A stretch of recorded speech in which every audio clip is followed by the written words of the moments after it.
Episode 11। Pratyush बहुत ज्यादा गुस्से में था।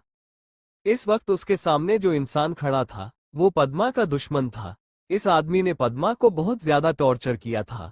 अभी तक प्रत्यूष राणा ठाकुर से नहीं मिला था क्योंकि यह निकृष्ट व्यक्ति राजकुमारी चांदनी की लैब में किडनैप था और उस पर एक एक्सपेरिमेंट चल रहा था जो थोड़ी अहमियत रखता था। लेकिन अब जब सब कुछ ठीक हो चुका था तब वक्त आ गया था इस आदमी को सबक सिखाने का। वो बिल्कुल किसी राक्षस की तरह राणा ठाकुर की ओर बढ़ा, जैसे उसका खून पीने जा रहा हो। उसके एक्सप्रेशंस बेहद भयानक थे, जिन्हें देखकर राणा ठाकुर कांप गया था। वो ठीक से खड़ा नहीं हो पा रहा था और प्रत्यूष के सामने हाथ जोड़कर खड़ा हो गया था। उसे अच्छी तरह से पता था कि अब यहाँ से भागना बेकार है, इसलिए उसने सरेंडर कर देना ही बेहतर समझा। अगर वह भागने की कोशिश करता तो उसकी सजा और भी बढ़ जाती। वो चुपचाप प्रत्यूष को अपना गुस्सा निकालने देना ही बेहतर समझता था। प्रत्यूष उसके पास आया और गुस्से में दांत पीसते हुए उसके बाल पकड़ लिए। राणा ठाकुर के बाल थोड़े बड़े थे, जो इस वक्त प्रत्यूष की मुट्ठी में थे। प्रत्यूष ने झटके से राणा ठाकुर के सिर को दीवार से दे मारा। यह नजारा इतना भयावह था कि पद्मा डर गई थी। राजकुमारी चांदनी, सूर्यांश और तपिश के अलावा बाकी सबकी आंखों में डर की एक लकीर दौड़ गई थी। सच कहें तो उस पल वहां मौजूद युवराज सम्राट सिंह भी हल्का सा डर गए थे, लेकिन फिर भी वे चुपचाप सब कुछ देख रहे थे। प्रत्यूष की आंखें इस समय गुस्से से लाल हो चुकी थीं। उसने फिर से राणा ठाकुर के बाल पकड़े और उसका सिर एक बार और दीवार से दे मारा और बोला, जिस हाथ से तूने मेरी जान को तकलीफ पहुंचाई है, मैं उस हाथ को तेरे शरीर पर रहने नहीं दूंगा। इतना कहते हुए प्रत्यूष ने तपिश की तरफ देखा और तपिश उसके इशारे को समझ गया। उसने अपने पास से एक इंजेक्शन निकालकर प्रत्यूष को थमा दिया। प्रत्यूष को पहले से ही पता था कि राणा ठाकुर आज उसके सामने आएगा, इसीलिए उसे सबक सिखाने की सारी तैयारी उसने पहले से कर रखी थी। वो सबके सामने राणा ठाकुर को सबक सिखाना चाहता था ताकि उसके घरवाले भविष्य में उसकी शादीशुदा जिंदगी में कोई दखल न दें। राणा ठाकुर अब बेहद डरा हुआ था। उसे अब पछतावा हो रहा था कि आखिर उसने पद्मा के साथ इतना बुरा बर्ताव क्यों किया था। वो माफी मांगना चाहता था लेकिन अब बहुत देर हो चुकी थी। उसे अचानक अपने हाथ में चुभन महसूस हुई। इंजेक्शन लगा दिया गया था और धीरे धीरे उसके हाथ में दर्द शुरू हो गया था। ऐसा लग रहा था जैसे उसका हाथ किसी हाइड्रोलिक प्रेस के नीचे दबा दिया गया हो। वो धीरे धीरे तड़पने लगा था और एक पल ऐसा आया जब उसे महसूस हुआ कि उसका हाथ अब उसके शरीर का हिस्सा ही नहीं रहा।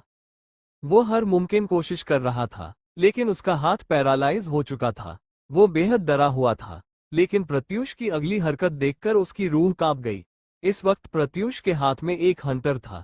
प्रत्यूष को अच्छी तरह पता था कि राणा ठाकुर पद्मा को इसी हंटर से मारा करता था और इसी वजह से अब प्रत्यूष के भीतर भी उसे उसी हंटर से मारने की तीव्र इच्छा जाग चुकी थी। वह आगे बढ़ा और राणा ठाकुर पर एक जोरदार वार किया। जैसे ही हंटर उसके शरीर पर पड़ा, राणा ठाकुर जोर जोर से चीखने लगा। सब तमाशा देखने लगे, लेकिन किसी ने कुछ नहीं किया। कोई भी प्रत्यूष को रोक नहीं पा रहा था, क्या यूं कहें, कोई उसे रोकना ही नहीं चाहता था। सेनापति बलविंदर राणा अपने बेटे को बचाना चाहते थे, लेकिन डर के कारण उनकी रीढ़ की हड्डी तक कांप गई थी। उन्हें अब सच में अपनी गलती पर बहुत पछतावा हो रहा था, लेकिन अब पछताने से कोई फायदा नहीं था। पद्मा के चले जाने के बाद उन्हें उसकी कमी सच में महसूस होती थी, क्योंकि पद्मा उनके लिए महज एक मनोरंजन का साधन थी। उसे टॉर्चर होते हुए देखकर उन्हें और घर के बाकी लोगों को आनंद आता था। पद्मा घर में नौकरों की तरह सारे काम करती थी और फिर भी उसमें से छोटी छोटी गलतियां निकालकर उसे ताने मारना या फिर उसे मारना पीटना सबको बहुत पसंद था। लेकिन अब सेनापति बलविंदर राणा को अपने किए पर बहुत गिल्ट हो रहा था। वो समय में पीछे जाकर सब कुछ सही करना चाहते थे, लेकिन अब कोई फायदा नहीं था। उनकी आंखों के सामने उनकी औलाद ही हंटर से पिट रही थी। सिर्फ 10 मिनट के अंदर ही राणा ठाकुर पूरा खून से लथपथ हो गया था। राणा ठाकुर की यह हालत देखकर सूर्यांश बोल उठा, प्रत्यूष अब रुक जाओ। अगर वह मर गया तो सारी चीजें एक बार में ही खत्म हो जाएंगी। इसके सभी घरवालों ने पद्मा को परेशान किया था और अब हम इनकी जिंदगी को नरक से भी बदतर बना देंगे, लेकिन इन्हें जिंदा रखकर। क्योंकि एक बार अगर ये मर गए तो इन्हें जो भी तकलीफ हो रही होगी वह तकलीफ सिर्फ कुछ मिनटों की ही रह जाएगी। और इन्हें तकलीफ देने के लिए तुमने जितनी मेहनत की है वह सब कुछ बस चंद मिनटों में ही खत्म हो जाएगी। सूर्यांश की बात सुनकर सब हैरान रह गए थे। प्रत्यूष ने भी उसकी बात को समझकर खुद को रोका। वो अभी भी बहुत गुस्से में था, लेकिन अब उसे अपना मूड और माहौल खराब नहीं करना था। आज ही उसकी शादी हुई थी और ऐसे में उसे इस दिन खुद को और पद्मा को खुश रखना चाहिए था। वो पद्मा की तरफ देखने लगा, जो बहुत ज्यादा डरी हुई थी। पद्मा को डरा हुआ देखकर प्रत्यूष ने गहरी सांस ली और उसके पास जाकर उसे अपने सीने से लगा लिया। वह लंबी लंबी सांसें लेकर खुद के गुस्से को शांत करने की कोशिश करने लगा। जमीन पर पड़ा हुआ राणा ठाकुर जब पद्मा को प्रत्यूष की बाहों में देख रहा था, तब उसे दर्द का एहसास हुआ, लेकिन उसने पद्मा की अहमियत को समझने में देर कर दी थी और अब पद्मा उससे बहुत दूर हो चुकी थी। सूर्यांश ने राजकुमारी चांदनी को अपनी बाहों में उठाया और सभी को अनदेखा करते हुए वहां से चला गया। युवराज सम्राट सिंह ने भी राजकुमारी ऐश्वर्या को अपनी बाहों में उठाया और सभी को अनदेखा करते हुए वहां से निकल गए। जब प्रत्यूष ने देखा कि सारे लोग चले गए हैं, तब वह भी पद्मा को अपनी बाहों में उठाकर वहां से अपने कमरे की ओर चला गया, क्योंकि आज उनकी फर्स्ट नाइट थी। जब सारे कपल्स चले गए, तब बाकी लोग वहां पर मौजूद होश में आए। तपिश का मुंह बन गया, क्योंकि एक बार फिर से उसे वहां का कचरा संभालना पड़ने वाला था। वो बेचारा खुद को ही कोसने लगा कि आखिर वो सिंगल क्यों है। वहीं दूसरी तरफ सूर्यांश राजकुमारी चांदनी के साथ रात को सेलिब्रेट करना चाहता था, लेकिन फिर भी उसने ऐसा नहीं किया, क्योंकि वह जानता था कि राजकुमारी चांदनी प्रेग्नेंट है और ऐसे में वो किसी भी तरह से अपने होने वाले बच्चे को तकलीफ नहीं देना चाहता था। वो बच्चा उसका अपना खून था, सूर्यांश का अंश था। इस बारे में सोच सोचकर सूर्यांश खुशी से राजकुमारी चांदनी को बार बार किस कर रहा था। वह थोड़ा ज्यादा ही पजेसिव होकर राजकुमारी चांदनी का ख्याल रख रहा था और उसे करवट बदलने में भी मदद कर रहा था। राजकुमारी चांदनी की आंखें छोटी हो गई थी, क्योंकि सूर्यांश थोड़ा ज्यादा ही कर रहा था। वहीं प्रत्यूष पद्मा को लेकर अपने कमरे में आ चुका था। आज उसके चेहरे पर एक अलग ही चमक थी, एक सुकून जो उस पल की अहमियत को बयान कर रहा था। पहली बार उसे यह एहसास हुआ था कि पद्मा अब सिर्फ उसकी जिम्मेदारी नहीं, बल्कि उसका अपना हिस्सा बन चुकी है। उसकी मांग में लगा सिंदूर देखकर प्रत्यूष की आंखें नम हो उठी थी। ये सिर्फ एक परंपरा नहीं थी, बल्कि दो टूटे हुए दिलों का एक होना था। उसने पद्मा को अपने पास खींचकर सीने से लगा लिया, जैसे वर्षों की सारी अधूरी भावनाएं एक ही क्षण में पूरी हो गई हो। वह उसे बेड पर बैठा कर उसके माथे पर एक किस किया। उसके होठों पर एक मुस्कान थी और आंखों में वादा कि अब कभी कोई उसे तकलीफ नहीं देगा। पद्मा, जो कभी डर में जीती थी, आज खुद को एक सुरक्षित बंधन में महसूस कर रही थी। उसके मन के सारे डर, सारी अनकही पीड़ाएं मानो प्रत्यूष के स्पर्श और नजरों की गर्माहट में पिघलती जा रही थी। उसने खुद को प्रत्यूष के भरोसे के हवाले कर दिया था, उस भरोसे के जो उसे धीरे धीरे हर जख्म से मुक्त कर रहा था। उस रात कोई शब्द नहीं बोले गए, केवल धड़कनों की भाषा थी जो दोनों समझ पा रहे थे। वह रात सिर्फ दो जिस्मों का नहीं, बल्कि दो आत्माओं का मिलन था, धीमा, सुकून भरा और बेहद संजीदा। वहीं महल के एक और कोने में युवराज सम्राट सिंह और राजकुमारी ऐश्वर्या भी एक नए अध्याय की शुरुआत कर रहे थे। ऐश्वर्या ने आज तक अपनी भावनाओं को हमेशा भीतर ही छुपा कर रखा था, लेकिन आज वो सब कुछ कह देना चाहती थी, बिना कहे। सम्राट सिंह थोड़े अचंभित थे, क्योंकि ऐश्वर्या का ये रूप उन्होंने कभी नहीं देखा था। बेहद भावुक, बेहद सजीव। वो बिना कुछ कहे उन्हें बार बार देख रही थी, जैसे वर्षों से इसी पल की प्रतीक्षा में थी। सम्राट सिंह के लिए भी यह रात एक नई शुरुआत थी। ऐश्वर्या की आंखों में उसने ऐसा अपनापन देखा था जो हर सवाल का जवाब था। दोनों के बीच कोई औपचारिकता नहीं थी, केवल एक अनकहा रिश्ता था जो आज खुद को स्वीकार रहा था। धीरे धीरे दोनों वक्त के हर ठहरे हुए क्षण में खुद को खोते चले गए। उस कमरे में कोई शोर नहीं था, केवल प्यार की एक गूंज थी जो दोनों के दिलों में हमेशा के लिए बस गई। अगली सुबह आज की सुबह बहुत अलग थी। महल में हर तरफ खुशियां ही खुशियां थीं। वे तीन जोड़े जो आपस में एक दूसरे से प्यार करते थे, अब उनकी शादियां हो चुकी थीं और अब प्रतापगढ़ को एक अच्छा और योग्य राजा मिल चुका था। हालांकि महाराज उदय प्रताप सिंह कहाँ थे, इस बारे में अभी तक किसी को कोई खबर नहीं थी, लेकिन उनकी गैरमौजूदगी में भी सूर्यांश को राजा बना दिया गया था। वहीं महल से करीब 50 किलोमीटर की दूरी पर एक बहुत अजीब सी गुफा थी, जहां शायद कोई था। वो युवराज यश प्रताप सिंह थे, जो गुफा के अंदर थे। उन्होंने बहुत ज्यादा मदिरा पी रखी थी, वो बिल्कुल भी अपने होश में नहीं थे। उनके आसपास 6-7 सैनिक खड़े थे, जो उनके खास सैनिक थे। वे लोग बार बार युवराज यश प्रताप सिंह से महल चलने के लिए कह रहे थे, लेकिन युवराज यश प्रताप सिंह नशे में धुत वहीं पर पड़े हुए थे। ना जाने क्यों, लेकिन उन्हें महल में जाने में बहुत शर्मिंदगी महसूस हो रही थी। वो प्रतापगढ़ के महाराज थे, लेकिन अब उन्हें बिल्कुल किसी कचरे की तरह फेंक दिया गया था और उनकी ही दुश्मन को प्रतापगढ़ का राजा बना दिया गया था। वह किस मुंह से महल जाते? सारे लोग उनका मजाक उड़ाते रहते। उन्हें बहुत तकलीफ हो रही थी और उनके अंदर सूर्यांश को जान से मार देने की इच्छा जन्म ले चुकी थी। वह कल के विवाह को रोकना चाहते थे, लेकिन उन्हें अच्छे से पता था कि वहां की सुरक्षा बहुत ज्यादा कड़ी होगी। ऊपर से राजकुमारी चांदनी के भी उनके पास से चले जाने के बाद वे गम में अंधे होकर ढेर सारा शराब पी चुके थे। उनके शरीर के कई हिस्सों पर लेप लगा हुआ था, जहां सूर्यांश से हुई लड़ाई के कारण उन्हें चोटें लगी थी, लेकिन उसके बावजूद भी उन्होंने अत्यधिक मदिरा का सेवन किया था। उनके मन में गहरी नफरत थी। वे ऐसे ही सूर्यांश को खुश नहीं रहने दे सकते थे, और अब वे कुछ बड़ा करने की योजना बना रहे थे, जो किसी के लिए भी अच्छा नहीं होने वाला था।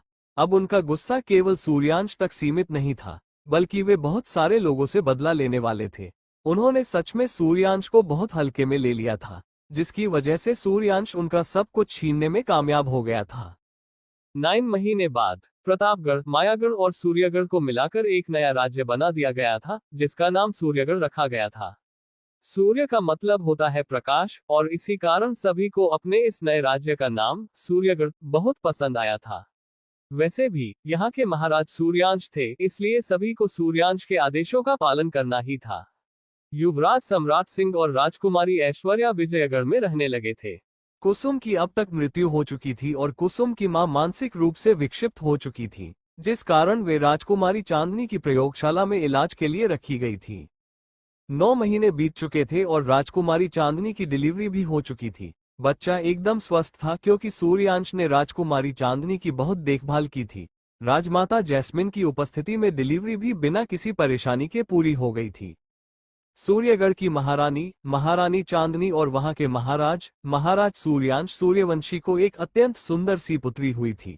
वह एकदम नवजात थी, जिसकी त्वचा बहुत गुलाबी थी। कुछ ही दिनों में वह बिल्कुल दूध की तरह गोरी हो गई थी और बहुत प्यारी लगने लगी थी। सूर्यांश, जैसे वो चांदनी से बेहद जुड़ा था, वैसे ही वह अपनी बेटी के लिए भी अत्यधिक भावुक और सुरक्षात्मक हो गया था। कुछ वर्षों पहले तक वह एकदम अकेला और अनाथ था, अपनी जिंदगी को समाप्त कर देना चाहता था, लेकिन आज उसके पास एक बहुत बड़ी फैमिली थी। एक नहीं, 2 माएं थीं, 2 बहनें, ध्वनि और ऐश्वर्या, 3 घनिष्ठ मित्र, तपिश, प्रत्युष और युवराज सम्राट सिंह, एक प्यारी सी पत्नी और एक छोटी सी नन्ही सी खरगोश जैसी बेटी। आज उसके पास सब कुछ था। सब लोग अपनी अपनी खुशियों में इतने मग्न थे कि किसी ने भी इस बात पर ध्यान ही नहीं दिया कि युवराज यश प्रताप सिंह कहाँ है और किस हाल में है। हर कोई अपनी दुनिया में व्यस्त था। हाँ, महारानी सुमित्रा देवी को कभी कभी यश प्रताप सिंह की याद आ जाती थी, लेकिन उन्हें यह भी पता था कि इस समय उनका यहाँ रहना उचित नहीं था। अगर वह यहाँ आ जाते और सूर्यांश को इतना खुश देखकर बदले की भावना उनके मन में जाग जाती, तो स्थिति बहुत खराब हो सकती थी। इसलिए उन्हें यही लगा कि यश प्रताप सिंह जहां कहीं भी है, वहीं पर खुश रहें और एक नई जिंदगी शुरू करें। महारानी सुमित्रा देवी ने अपने सैनिकों से उन्हें ढूंढवाने की बहुत कोशिश की थी, लेकिन यश प्रताप सिंह इस कदर गायब हो गए थे कि कोई उन्हें खोज नहीं पाया। हालांकि महारानी सुमित्रा देवी को यह विश्वास था कि वह जहां भी होंगे, सुरक्षित होंगे। फिर भी वह एक बार यह जानना चाहती थी कि वह ठीक है और खुश भी है या नहीं। सालों तक मां होने के नाते उनके मन में यश प्रताप सिंह के लिए ममता भरी हुई थी। वह जानती थी कि एक दिन वह राजकुमारी चांदनी के पीछे अपने आप को बर्बाद कर बैठेंगे, और वही हुआ भी। लेकिन साथ ही उन्हें इस बात का डर भी था कि यश प्रताप सिंह हार मानने वाले इंसान नहीं है। हो सकता है वो सही समय का इंतजार कर रहे हो। महारानी सुमित्रा देवी चाहती थी कि एक बार उनसे मिले और उन्हें सही तरह से समझाएं, लेकिन यश प्रताप सिंह कुछ इस तरह गायब हो गए थे कि उन्हें दोबारा ढूंढा ही नहीं जा सका। महल में अब सभी को उनके लिए दुख महसूस होने लगा था, लेकिन सूर्यांश ने तो जैसे उन्हें अपने जीवन से मिटा ही दिया था, जैसे वह कभी थे ही नहीं। इस समय राजकुमारी चांदनी आईने के सामने तैयार हो रही थी। वो पहले की तुलना में थोड़ी स्वस्थ हो गई थी और बहुत प्यारी लग रही थी। सूर्यांश उनके पास आया और उन्हें पीछे से बाहों में भर लिया। उनके गाल पर हल्की सी चुंबन देकर उसने कहा, चांद, क्या सोचा है आपने? क्या नाम रखना है हमारी प्रिंसेस का? सूर्यांश की बात पर राजकुमारी चांदनी मुस्कुराकर उसकी ओर देखती है और बोली, आप सूरज, मैं चांद, और इन्हीं दोनों से मिलता जुलता होगा हमारी राजकुमारी का नाम। राजकुमारी चांदनी मतलब अब महारानी चांदनी की बात सुनकर सूर्यांश थोड़ी देर सोचने लगा और फिर बोला, मैं तो लड़का हूं और तुम लड़की, इसलिए उसका नाम लड़की यानी कि चांद से संबंधित होगा, और रही बात सूरज की, तो सूरज उसका सरनेम होगा। महारानी चांदनी को भी सूर्यांश की यह बात सही लगी। वे दोनों अच्छे से जानते थे कि उनके खुद के पास कोई उपनाम नहीं था, लेकिन वे अपनी राजकुमारी को एक उपनाम देना चाहते थे, ताकि उनके आने वाले वंशजों का भी कोई नाम हो। राजकुमारी चांदनी मन ही मन कुछ सोचते हुए बोली, चांद, चंदा, शशि, विधु, हिमांशु, राकेश, सुधांशु, चंद्रमा, चांदनी। बोलते बोलते उनका मुंह बन गया, क्योंकि इन सभी नामों में से कोई भी उन्हें पसंद नहीं आया। उनका मुंह बनता देख सूर्यांश मुस्कुरा पड़ा।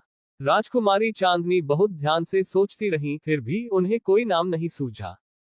तभी सूर्यांश अचानक बोला, लूना एक्लिप्स का नाम सुना है तुमने? क्या लगता है हमारी प्रिंसेस के लिए लूना नाम कैसा रहेगा? लूना नाम उन्हें थोड़ा अलग और सुंदर लगा, इसलिए वो मुस्कुराते हुए इसके लिए सहमत हो गईं। अब बारी थी उपनाम की। राजकुमारी चांदनी और सूर्यांश दोनों ही लूना के लिए कोई ऐसा सरनेम ढूंढ रहे थे जो सूरज से जुड़ा हो।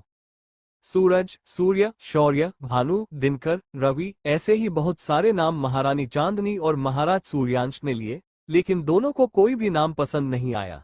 तभी अचानक से राजकुमारी चांदनी ने कहा, लूनर एक्लिप्स का पार्टनर सोलर एक्लिप्स अंश सोलर। सूर्यांश मन ही मन कुछ सोचते हुए बोला, सोल का मतलब भी सूरज ही होता है, तो फिर सोल कैसा रहेगा? लूना सोल, हमारी लूना सोल।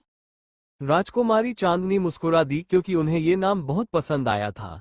सूर्यांश को भी यह नाम पसंद आ चुका था, और ऐसे ही दोनों ने मिलकर अपनी छोटी सी प्रिंसेस का नाम लूना सोल रख दिया, जो आगे चलकर उनकी पुनर्जन्म वाली कहानी में एक बहुत ही महत्वपूर्ण भूमिका निभाने वाली थी। 12 साल बाद लूना अब 12 साल की हो चुकी थी, लेकिन वो बहुत ही ज्यादा शरारती और बदमाश थी। उसे अपने डैडी की तरफ से पूरा सपोर्ट भी मिलता था, जिसकी वजह से महारानी चांदनी बहुत गुस्सा हुआ करती थी। महारानी चांदनी और महाराज सूर्यांश ने राजकुमारी लूना को अपने अपने समय की बहुत सारी बातें पहले ही बता दी थी। लूना अच्छे से जानती थी कि उसके डैडी और मॉम टाइम ट्रेवलर थे। उसने अपनी मॉम और डैडी की पूरी कहानी सुन रखी थी। यहाँ तक कि लूना को अपनी मॉम के ब्रेसलेट के बारे में भी बहुत कुछ पता था, लेकिन वो उस लैब में जा नहीं पाती थी। महारानी चांदनी ने अपने ब्रेसलेट में सेटिंग कर रखी थी कि जब तक लूना 18 साल की नहीं हो जाती, तब तक वो ब्रेसलेट का इस्तेमाल नहीं कर सकती। उन्होंने लूना को इस जमाने से अलग अपने समय की भी बहुत सारी चीजें पढ़ा और सिखा रखी थी। लूना जानती थी कि साल 2024 में और साल 2104 में कैसे कैसे लोग हुआ करते थे, कैसे कैसे गैजेट्स होते थे और लोग कैसे जिया करते थे। लूना को इन सभी बातों में बड़ा मजा आता था। वो अपनी मॉम और डैडी की हर छोटी से छोटी बात जानने की पूरी कोशिश करती थी। उसे ये तो समझ में आता था कि उसके मॉम के ही दोस्तों ने धोखे से उनकी मॉम को जान से मार दिया था, लेकिन उसे इस बात का कोई अंदाजा नहीं था कि उन धोखेबाज दोस्तों को भी किसी ने बेरहमी से मार दिया था। वो बस अपनी मॉम को तकलीफ देने वाले लोगों को मन ही मन बहुत सारी गालियां देती थी। वहीं लूना को सूर्यांश की कहानी भी पता थी, लेकिन उसे उसमें बहुत सारी चीजें रहस्यमयी लगती थीं। उसे अपने मॉम और डैडी की पूरी जिंदगी ही मिस्टीरियस लगती थी। मतलब, लूना की नानी ने जो गलती की थी, उसके बाद साल 2089 में गलती से एक टाइम पोर्टल बन गया था, जिससे उसकी नानी और उसकी मॉम यहाँ पर आ गए थे। लेकिन सूरज का यहाँ आना, ये बात लूना की समझ में नहीं आती थी। लूना बहुत अच्छे से जानती थी कि साल 2024 में कोई टाइम मशीन नहीं थी और न ही किसी ने ऐसी कोई मशीन बनाई थी, तो फिर उसके डैडी यहाँ पर कैसे पहुंचे? और सबसे जरूरी बात, वो ट्रेन एक्सीडेंट। उसके डैडी ने उसे इसके बारे में बताया था कि वो सबसे ज्यादा रहस्यमयी था। उसके डैडी का एक बिजनेस राइवल था जो उन्हें जान से मारना चाहता था। हो ना हो, इतना बड़ा ट्रेन एक्सीडेंट उसी ने प्लान किया होगा। उसने सिर्फ सूर्यांश को मारने के लिए न जाने कितने मासूम लोगों की भी जान ले ली थी। लूना के मन में उस आदमी के लिए बहुत ज्यादा नफरत थी, और सबसे जरूरी बात यह थी कि उसे इस बात पर सबसे ज्यादा गुस्सा आता था कि उसके डैडी को अभी तक न्याय भी नहीं मिला था, और उनका कातिल आज भी खुलेआम घूम रहा था। क्या पता उसने सूर्यांश का पूरा बिजनेस भी हड़प लिया हो। राजकुमारी लूना को बहुत गुस्सा आता था, लेकिन वो कर भी क्या सकती थी। वो इस वक्त एक आश्रम में गई हुई थी, जिसे उसके ही नाम पर खोला गया था। इस आश्रम में महिलाओं को फाइटिंग और आत्मरक्षा की तकनीक सिखाई जाती थी। राजकुमारी लूना हर रोज यहाँ 2 घंटे के लिए प्रैक्टिस करने आती थी, उसके बाद वापस महल चली जाती थी। वो बेहद ही खूबसूरत थी, एकदम चांद जैसी सफेद, और उनके चेहरे पर एक अलग ही तेज था। उनके इतने खूबसूरत और चमकते चेहरे को देखकर किसी की भी आंखें चौंधिया सकती थीं। ऊपर से वो आम राजकुमारियों से कुछ अलग तरह के कपड़े पहनती थीं, ताकि मुसीबत पड़ने पर फाइटिंग करने में उन्हें कोई असहजता ना हो। पद्मा और प्रत्युष को भी एक बेटा हो चुका था, जो इस वक्त 11 साल का था, और वह भी फाइटिंग सीख रहा था। उसे भी नई नई चीजें सिखाई जा रही थीं, अभी के जमाने की। उसका नाम युवराज पीयूष था और वो बहुत ही चंचल किस्म का युवराज था। वो लूना को सबसे ज्यादा मानता था क्योंकि उसके अनुसार Luna is the best, always the best. दोनों बच्चे मिलकर महल में बहुत सारी बदमाशी और शरारतें किया करते थे, जिसकी वजह से बेचारे मासूम सैनिक, दास या फिर दासियां पनिशमेंट में फंस जाते थे। बेचारे तपिश की अरेंज मैरिज हुई थी, लेकिन अब उन दोनों के बीच में भी प्यार का रिश्ता बन गया था। तपिश की पत्नी को थोड़ी सी शारीरिक समस्या थी, जिसकी वजह से उन्हें बच्चा नहीं हो पाया, लेकिन तपिश ने उनका साथ देते हुए उन्हें भावनात्मक रूप से सपोर्ट किया और अनाथ आश्रम से एक छोटी बच्ची को गोद ले लिया, जो अभी 5 साल की थी। आज किसी कारणवश पीयूष अपनी प्रैक्टिस के लिए आश्रम नहीं आया था, लेकिन लूना आई हुई थी। उसके प्यारे से चेहरे की मुस्कान देखकर वहां मौजूद सभी बच्चे भी मुस्कुरा उठे। लूना अभी प्रैक्टिस ही कर रही थी कि अचानक उसकी नजर आश्रम के दरवाजे की तरफ गई, जहां उसे अपने डैडी दिखाई दिए। कमाल की बात यह थी कि आज सिर्फ डैडी ही नहीं, बल्कि उसकी मॉम भी उसे लेने आई थी। वो अपनी प्रैक्टिस वैसे ही छोड़कर दौड़कर सूर्यांश के पास भागी और उनकी गोद में चढ़ गई। उसने अपने नन्हे नन्हे छोटे छोटे हाथों को सूर्यांश की गर्दन में लपेट लिया था और उनके कंधे पर अपना सिर टिकाकर किसी बिल्ली के बच्चे की तरह अपना चेहरा रगड़ने लगी थी। अपनी लूना को देखकर सूर्यांश का दिल गदगद हो गया था। सूर्यांश ने पिछले 2 घंटे से अपनी प्रिंसेस को देखा ही नहीं था। उन्होंने लूना के चेहरे को अपनी गर्दन से अलग करते हुए उसके पूरे चेहरे पर प्यार से किस करते हुए कहा, क्या हुआ प्रिंसेस? आज तो आप थकी हुई बिल्कुल भी नहीं लग रही है, जबकि आप तो प्रैक्टिस कर रही थी ना? सूर्यांश की बात सुनकर लूना हड़बड़ा गई, क्योंकि वह जब से यहाँ आई थी आश्रम के बच्चों पर आदेश झाड़ रही थी, उन्हें बेवजह परेशान कर रही थी और किसी दादी नानी की तरह उन्हें लेक्चर दे रही थी। सूर्यांश के आने के ठीक 15 मिनट पहले से ही उसने प्रैक्टिस करना शुरू किया था। हालांकि सूर्यांश को अपनी प्रिंसेस कभी भी गलत नहीं लगती थी, लेकिन महारानी चांदनी ने उसके चेहरे के भाव देखकर ही लगभग सब कुछ समझ लिया था। वो एक माँ होने के नाते अच्छे से जानती थी कि उनकी बेटी कितनी ज्यादा आलसी थी। हालांकि लूना को बहुत अच्छी फाइटिंग आती थी, लेकिन वह वाकई में बहुत आलसी थी। अगर उसने प्रैक्टिस करना बंद भी कर दिया होता, तब भी उसमें अकेले 4 लोगों को धूल चटाने की ताकत थी। लेकिन महारानी चांदनी अपनी प्रिंसेस को और भी ज्यादा पावरफुल बनाना चाहती थी। महारानी चांदनी राजकुमारी लूना को देखकर थोड़ा सा सख्त आवाज में बोलती है, प्रिंसेस, तुम्हें खुद को स्ट्रांग बनाना होगा। तुम ऐसे ही अपनी प्रैक्टिस को हल्के में नहीं ले सकती हो। तुम्हें इस बात का कभी अंदाजा भी नहीं होगा कि कब कौन सी मुसीबत तुम्हारे आगे पीछे घूमेगी, और खुद को हर मुसीबत से बचने के लिए तुम्हें फाइटिंग और स्पेशल मार्शल आर्ट सीखना होगा, जो फिलहाल यहाँ पर बहुत कम लोगों को ही आता है। तुम्हारे डैडी, मैं, तुम्हारे दोनों चाचू प्रत्युष और तपिश और मामू के अलावा किसी को भी स्पेशल मार्शल आर्ट नहीं आता, और तुम यहाँ नॉर्मल फाइट सीखने में भी इतना आलस करती हो। ऐसे बिल्कुल भी काम नहीं चलने वाला है। तुम्हें पता है ना, तुम नॉर्मल बच्चों से थोड़ी कमजोर हो, और यहाँ पर बहुत सारे ऐसे लोग हैं जो तुम्हें कमजोर समझते हैं, इसीलिए तुम्हें खुद को साबित करना होगा कि तुम कमजोर नहीं हो।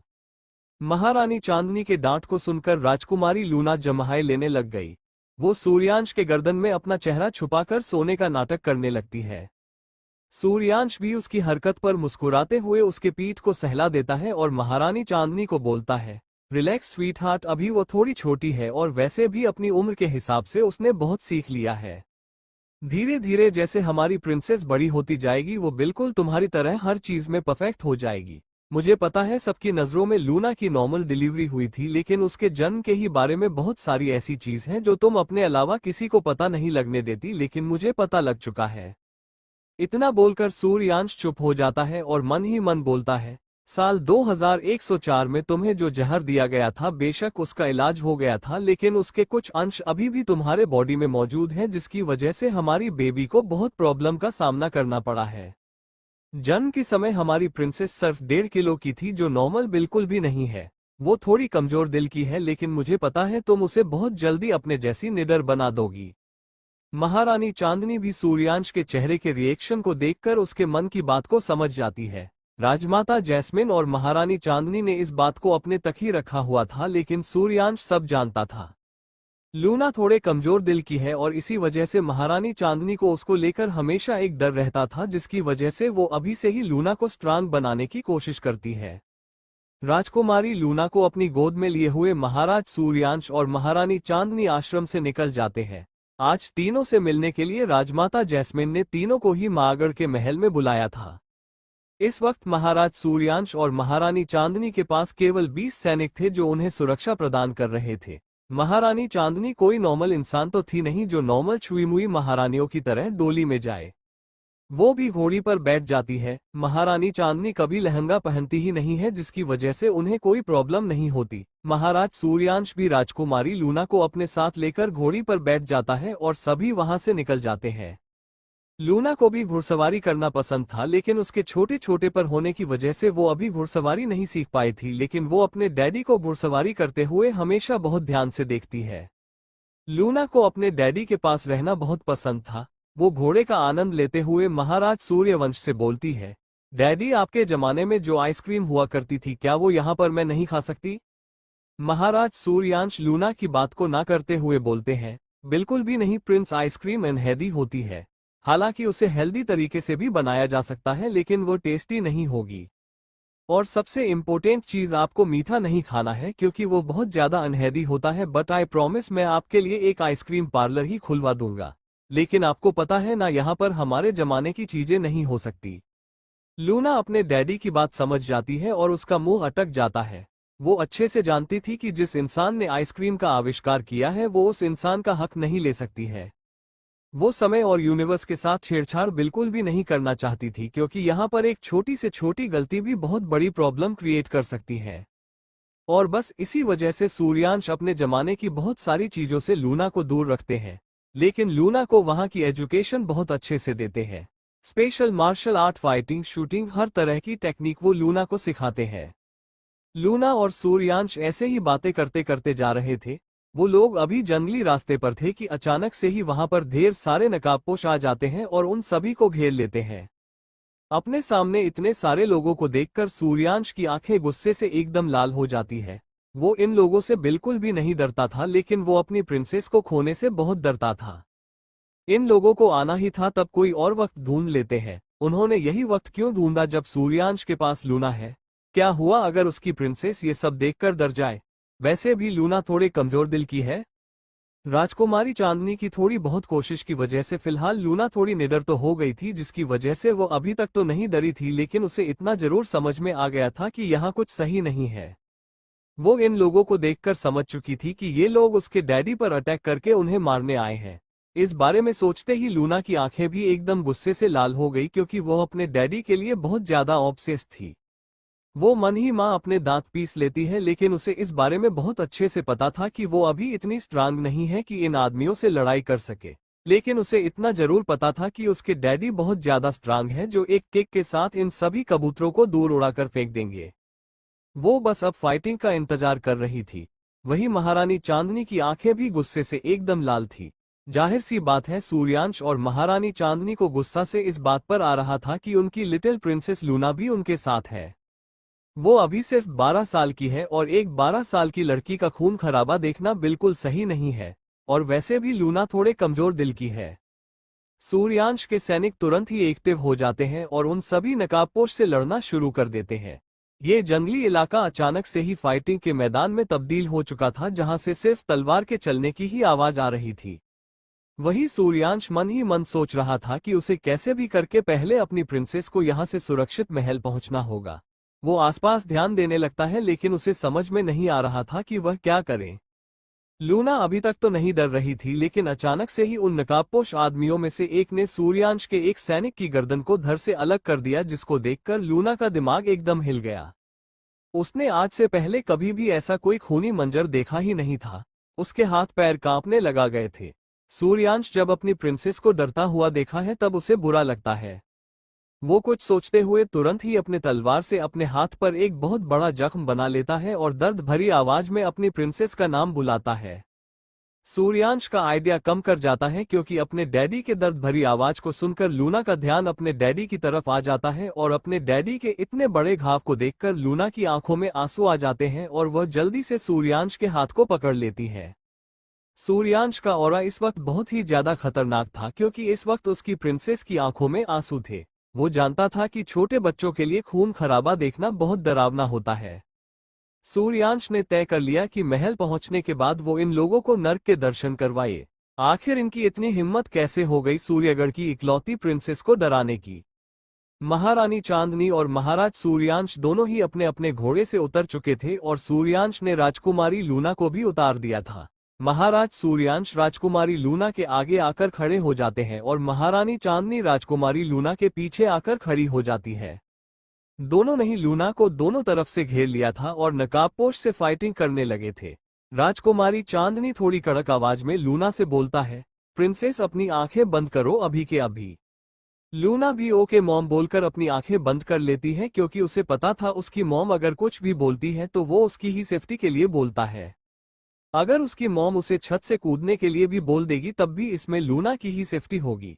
क्या ही पता घर में आग लगी हो, क्या ही पता घर में किसी ने बम प्लांट किया हो, कुछ भी हो सकता है। इसीलिए लूना एकदम आंख बंद करके अपनी मॉम की बातों पर भरोसा करती थी। लूना की आंख बंद करने के बाद महाराज सूर्यांश और महारानी चांदनी बिल्कुल किसी खूंखार जानवर का रूप लेकर फाइटिंग करने लगे थे। महाराज सूर्यांश और महारानी चांदनी को आज के इस अटैक की बिल्कुल भी उम्मीद नहीं थी, जिसकी वजह से दोनों में से किसी ने तैयारी ही नहीं की थी, लेकिन उसके बावजूद भी वो लोग नकाबपोश लोगों पर भारी पड़ रहे थे। 11111111111111111111111111111111111 मेरी इस स्टोरी को इतना सारा प्यार देने के लिए आप सभी का बहुत बहुत शुक्रिया। मैं अपनी तरफ से पूरी कोशिश करूंगी कि इस स्टोरी को और भी अच्छा बना सकूं। हालांकि कभी कभी कुछ समस्याओं की वजह से मैं चैप्टर को अपलोड नहीं कर पाती हूं, जिसके लिए मैं दिल से माफी चाहती हूं। एक्चुअली मुझे समझ में ही नहीं आ रहा था कि मैं आगे क्या लिखूं, लेकिन अब मेरे दिमाग में एक बहुत ही थ्रिलर वाली स्टोरी आ चुकी है जिस पर मैं थोड़ा काम कर रही हूं और उसे कैसे आप लोगों के सामने प्रेजेंट करूं इसी बारे में सोच रही हूं। और अगर आप लोगों को स्टोरी अच्छी लग रही है तो प्लीज इसे लाइक कीजिए और अपने विचार को कमेंट कीजिए। आगे क्या होगा जानने के लिए बने रहिए हमारे साथ स्टोरी में। रीबर्थ इन बुक अभी सिर्फ 12 साल की है और एक 12 साल की लड़की का खून खराबा देखना बिल्कुल सही नहीं है, और वैसे भी लूना थोड़े कमजोर दिल की है। सूर्यांश के सैनिक तुरंत ही एक्टिव हो जाते हैं और उन सभी नकाबपोश से लड़ना शुरू कर देते हैं। ये जंगली इलाका अचानक से ही फाइटिंग के मैदान में तब्दील हो चुका था, जहां से सिर्फ तलवार के चलने की ही आवाज आ रही थी। वही सूर्यांश मन ही मन सोच रहा था कि उसे कैसे भी करके पहले अपनी प्रिंसेस को यहां से सुरक्षित महल पहुंचना होगा। वो आसपास ध्यान देने लगता है लेकिन उसे समझ में नहीं आ रहा था कि वह क्या करे। लूना अभी तक तो नहीं डर रही थी, लेकिन अचानक से ही उन नकाबपोश आदमियों में से एक ने सूर्यांश के एक सैनिक की गर्दन को धड़ से अलग कर दिया, जिसको देखकर लूना का दिमाग एकदम हिल गया। उसने आज से पहले कभी भी ऐसा कोई खूनी मंजर देखा ही नहीं था। उसके हाथ पैर कांपने लगा गए थे।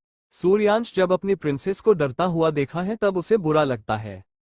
वो कुछ सोचते हुए तुरंत ही अपने तलवार से अपने हाथ पर एक बहुत बड़ा जख्म बना लेता है और दर्द भरी आवाज में अपनी प्रिंसेस का नाम बुलाता है।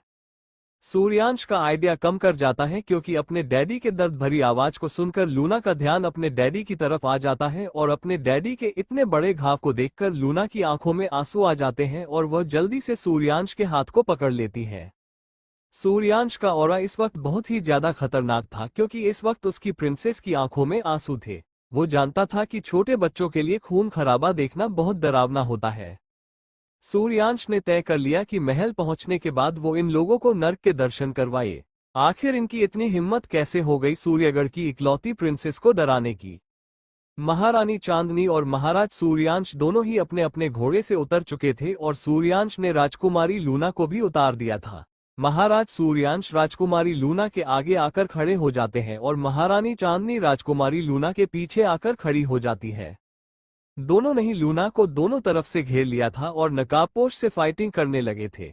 राजकुमारी चांदनी थोड़ी कड़क आवाज में लूना से बोलता है, प्रिंसेस अपनी आंखें बंद करो अभी के अभी। लूना भी ओके मॉम बोलकर अपनी आंखें बंद कर लेती है क्योंकि उसे पता था उसकी मॉम अगर कुछ भी बोलती है तो वो उसकी ही सेफ्टी के लिए बोलता है। अगर उसकी मॉम उसे छत से कूदने के लिए भी बोल देगी तब भी इसमें लूना की ही सेफ्टी होगी। क्या ही पता घर में आग लगी हो, क्या ही पता घर में किसी ने बम प्लांट किया हो, कुछ भी हो सकता है। इसीलिए लूना एकदम आंख बंद करके अपनी मॉम की बातों पर भरोसा करती थी। लूना के आंख बंद करने के बाद महाराज सूर्यांश और महारानी चांदनी बिल्कुल किसी खूंखार जानवर का रूप लेकर फाइटिंग करने लगे थे। महाराज सूर्यांश और महारानी चांदनी को आज के इस अटैक की बिल्कुल भी उम्मीद नहीं थी, जिसकी वजह से दोनों में से किसी ने तैयारी ही नहीं की थी। लेकिन उसके बावजूद भी वो लोग नकाबपोश लोगों पर भारी पड़ रहे थे। अभी तक तो लड़ाई बहुत अच्छे से चल रही थी, लेकिन अचानक से ही दूर कहीं से एक उड़ता हुआ तीर आता है और अचानक से ही महाराज सूर्यांश के कंधे पर लग जाता है। ये इतना अचानक हुआ कि किसी को कुछ भी समझ में नहीं आया। महाराज सूर्यांश ने गुस्से में अपनी दांत पीस लिए। उनकी आंखें एकदम लाल हो चुकी थी। वो जब आसपास ध्यान देते हैं तब उन्हें अचानक से ही एहसास होता है कि उनके खुद के भी कुछ सैनिक उनके खास वफादार सैनिकों को मार रहे हैं। अचानक से ही महाराज सूर्यांश को समझ में आता है कि कुछ गद्दार तो उनके सैनिकों में ही छुपे हुए थे। सूर्यांश की आंखें गुस्से से एकदम लाल हो जाती है। वो इस बारे में कैसे भूल सकता था कि जिस तरह युवराज यश प्रताप सिंह को सूर्यांश से नफरत है, इस तरह प्रतापगढ़ में बहुत सारे ऐसे लोग भी हैं जो युवराज यश प्रताप सिंह की ही तरह सूर्यांश से नफरत करते हैं, क्योंकि उनके अकॉर्डिंग सूर्यांश ने युवराज यश प्रताप सिंह की जगह छीन ली है। सच में सूर्यांश को प्रतापगढ़ के सैनिकों पर भरोसा नहीं करना चाहिए था। वो सबसे पहले लूना को हाइड करने की कोशिश करते हैं। महारानी चांदनी गुस्से से लाल आंखों से अपने आसपास चारों तरफ देख रही थी, जहां काले कपड़े पहने नकाबपोश ने उन्हें चारों तरफ से घेर रखा था। महारानी चांदनी को अपने लिए नहीं बल्कि लूना के लिए डर लग रहा था, क्योंकि लेना यहाँ पर बच्ची है। वो जब सूर्यांश के कंधे पर लगे जख्म को देखते हैं तब उनकी आंखों में सब कुछ जान से मार देने की इंटेंशन साफ नजर आ रही थी। वो तीनों चारों तरफ से घिरे जा चुके थे। अचानक से है कुछ नकाबपोश साइड हटकर रास्ता बनाते हैं और बीच में से एक ऐसा इंसान बाहर आता है जिसे देखने की उम्मीद तो किसी ने भी नहीं की थी। युवराज यश प्रताप सिंह, वो यहाँ क्या कर रहे हैं? उन्हें यहाँ पर देखकर महारानी चांदनी को बहुत तेज गुस्सा आता है, क्योंकि उन्हें समझ में आ चुका था कि इतने समय तक शांत रहने के बाद युवराज यश प्रताप सिंह ने फाइनली अपना असली रंग दिखा ही दिया। ये इंसान पक्का इतने समय से प्रॉपर प्लानिंग कर रहा होगा। महारानी चांदनी बहुत ही ज्यादा गुस्से में थी। युवराज यश प्रताप सिंह किसी राक्षस की तरह हंसते हुए उन तीनों के सामने आता है। युवराज यश प्रताप सिंह को देखकर सूर्यांश को बहुत तेज गुस्सा आता है, लेकिन पता नहीं क्यों सूर्यांश अचानक से ही जमीन पर गिर जाता है। शायद उस तीर पर जहर लगा हुआ था।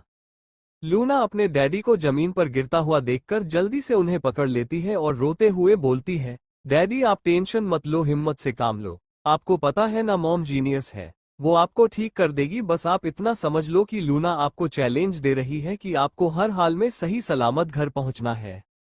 आप तो मेरे हीरो होना, और अगर आप खुद को सही सलामत महल नहीं पहुंच पाए तब आप लूना को बहुत ज्यादा डिसअपॉइंट कर दोगे और फिर आप लूना के हीरो भी नहीं रहोगे। लूना बेशक इन सभी बातों को बोल रही थी, लेकिन उसकी आंखों से बेनतहा आंसू बह रहे थे। वो अपने डैडी को जोर से हग कर लेती है। वो जानती थी कि उसके डैडी उससे बहुत प्यार करते हैं और उसके लिए वो खुद को जगा हुआ और सही रखने की पूरी कोशिश करेंगे। वहीं महारानी चांदनी और युवराज यश प्रताप सिंह एक दूसरे को घूर रहे थे। जहां महारानी चांदनी की आंखों में नफरत था, वहीं युवराज जी आज प्रताप सिंह की आंखों में पागलपन। महारानी चांदनी बिना किसी भाव के बोलती है, पता तो था मुझे कि एक दिन वापस जरूर आओगे, लेकिन सोचा नहीं था इतना वक्त लगा दोगे।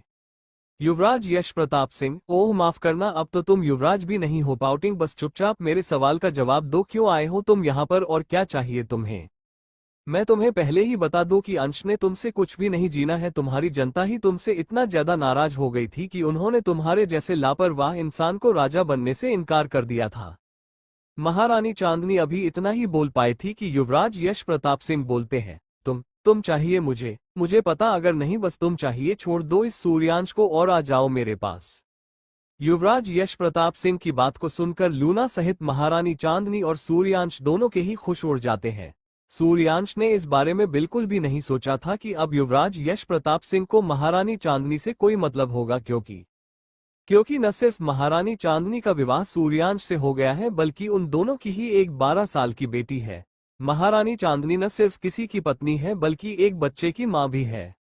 किसी ने भी नहीं सोचा था कि युवराज यश प्रताप सिंह इतना ज्यादा बेशर्म हो सकता है कि वो एक शादीशुदा औरत और एक 12 साल की बच्ची की मां के बारे में इतनी घटिया सोच रखता होगा। यहां तक कि सूर्यांश ने भी कभी नहीं सोचा था कि युवराज यश प्रताप सिंह इतना बेशर्म हो सकता है। उसके द्वारा कहे गए एक एक शब्द को सुनकर सूर्यांश के हाथ गुस्से से कांप रहे थे। वो अभी इसी वक्त अपने सामने खड़े इस घटिया आदमी को जान से मार देना चाहता था, लेकिन अचानक से ही उसके मुंह से झाग निकलने लगा। लूना अपने डैडी की ऐसी हालत देखकर डर जाती है। वो जल्दी से चिल्लाते हुए बोलती है, मॉम प्लीज डैडी को देखिए, लाउडली क्राइंग, देखिए ना उन्हें क्या हो गया। अगर डैडी को कुछ भी हुआ तो मैं भी मर जाऊंगी, लाउडली क्राइंग। इतना बोलकर लूना रोने लग गई थी। वहीं महारानी चांदनी भी अपना ध्यान युवराज यश प्रताप सिंह से हटकर सूर्यांश की तरफ करती है। वो जल्दी से लूना को साइड करके सूर्यांश का चेकअप करने लगती है और अपने पॉकेट से 7-8 छोटा सा नीडल निकालकर सूर्यांश के बॉडी में इंजेक्ट कर देती है। सूर्यांश के बॉडी में जहर पूरे तरीके से फैलने से पहले ही महारानी चांदनी ने उसे रोक दिया। वो जल्द से जल्द यहां से निकालकर सूर्यांश का ट्रीटमेंट करना चाह रही थी। अचानक से ही सूर्यांश की नजर लूना पर जाती है और वो जोर से चिल्लाता है, प्रिंसेस। सूर्यांश के चिल्लाने से महारानी चांदनी भी लूना की तरफ देखने लगती है। उनके पैरों तले जमीन खिसक जाती है जब लूना की गर्दन पर उन्हें तलवार दिखाई देता है और लूना इस वक्त युवराज यश प्रताप सिंह के कब्जे में थी। लूना को अपने कब्जे में लेकर युवराज यश प्रताप सिंह किसी साइको की तरह जोर जोर से हंसने लगते हैं और बोलते हैं, सूर्यगढ़ की राजकुमारी Luna Sol open mouth smile. सूजन से अपने दांत पीसते हुए बोलता है, यश प्रताप सिंह, अगर लूना को कुछ भी हुआ तब मैं तुझे जिंदा नहीं छोड़ूंगा। तू आज तक सिर्फ इसीलिए जिंदा था क्योंकि तेरी वजह से मेरी फैमिली के किसी भी मेंबर को नुकसान नहीं पहुंचा। आज तूने मेरी बेटी को हाथ लगाकर अपनी जिंदगी की सबसे बड़ी गलती कर दी है। अगर तूने उसे जरा सी भी खरोच पहुंचाई तब ये दिन तेरा आखिरी दिन होगा। सूर्यांश की धमकी से युवराज यश प्रताप सिंह जोर जोर से हंसने लगते हैं और बोलते हैं, मुझे भी तुम्हारी बेटी को मारने का कोई शौक नहीं है, लेकिन मुझे चांद चाहिए। पाउटिंग। चांद, चुपचाप मेरे पास आ जाओ। जिस पल तुम्हारा और मेरा विवाह हो जाएगा, हम दोनों तन और मन दोनों से एक हो जाएंगे। उस वक्त मैं तुम्हारी इस बेटी को छोड़ दूंगा। राजकुमारी चांदनी उसकी इतनी घटिया बात सुनकर अपनी मुट्ठी बना लेती है। वो घटिया आदमी एक शादीशुदा औरत से शादी करना चाहता है। वही यश प्रताप सिंह के शिकंजे में फंसी हुई लूना बहुत ज्यादा डरी हुई थी। सच कहे तो उसे डर खुद के लिए नहीं बल्कि सूर्यांश के लिए लग रहा था, क्योंकि उसके डैडी इस वक्त बहुत कमजोर हालत में थे। वो बहुत ज्यादा रो रही थी। उसे ऐसा महसूस हो रहा था जैसे उसके डैडी को कुछ हो जाएगा। वही महारानी चांदनी एक नजर सूर्यांश को देखते हैं और फिर लूना को देखते हुए बोलती है, मुझसे शादी करके और मेरे साथ रिश्ता जोड़कर भी तू क्या ही कर लेगा। तुम जैसे काया को मैं अपने लायक समझती ही नहीं। मुझे तो यकीन नहीं होता कि एक समय पर मैं, असली राजकुमारी चांदनी, तुझे पसंद किया करती थी। तू एक छोटी बच्ची का इस्तेमाल कर रहा है अपनी चित्र को पूरा करने के लिए। अच्छा हुआ जो तुझ जैसा काया इंसान प्रतापगढ़ का राजा नहीं बन, वरना वहां का राजपथ तो कभी संभल ही नहीं पाता और इतिहास के पन्नों पर तुझे एक काया राजा का नाम मिलता। महारानी चांदनी के एक एक शब्द इतनी ज्यादा क्रूर थे जिसको सुनकर यश प्रताप सिंह गुस्से में अपनी मुट्ठी बंद कर लेता है जिस हाथ से उसने तलवार पड़ा हुआ था। उसके गुस्सा होने की वजह से तलवार धीरे धीरे लूना की गर्दन में घुसता जा रहा था। सूर्यांश लूना को ऐसे देखकर दर्द से तड़प गया। वो क्यों आज अपनी प्रिंसेस को प्रोटेक्ट नहीं कर पा रहा है।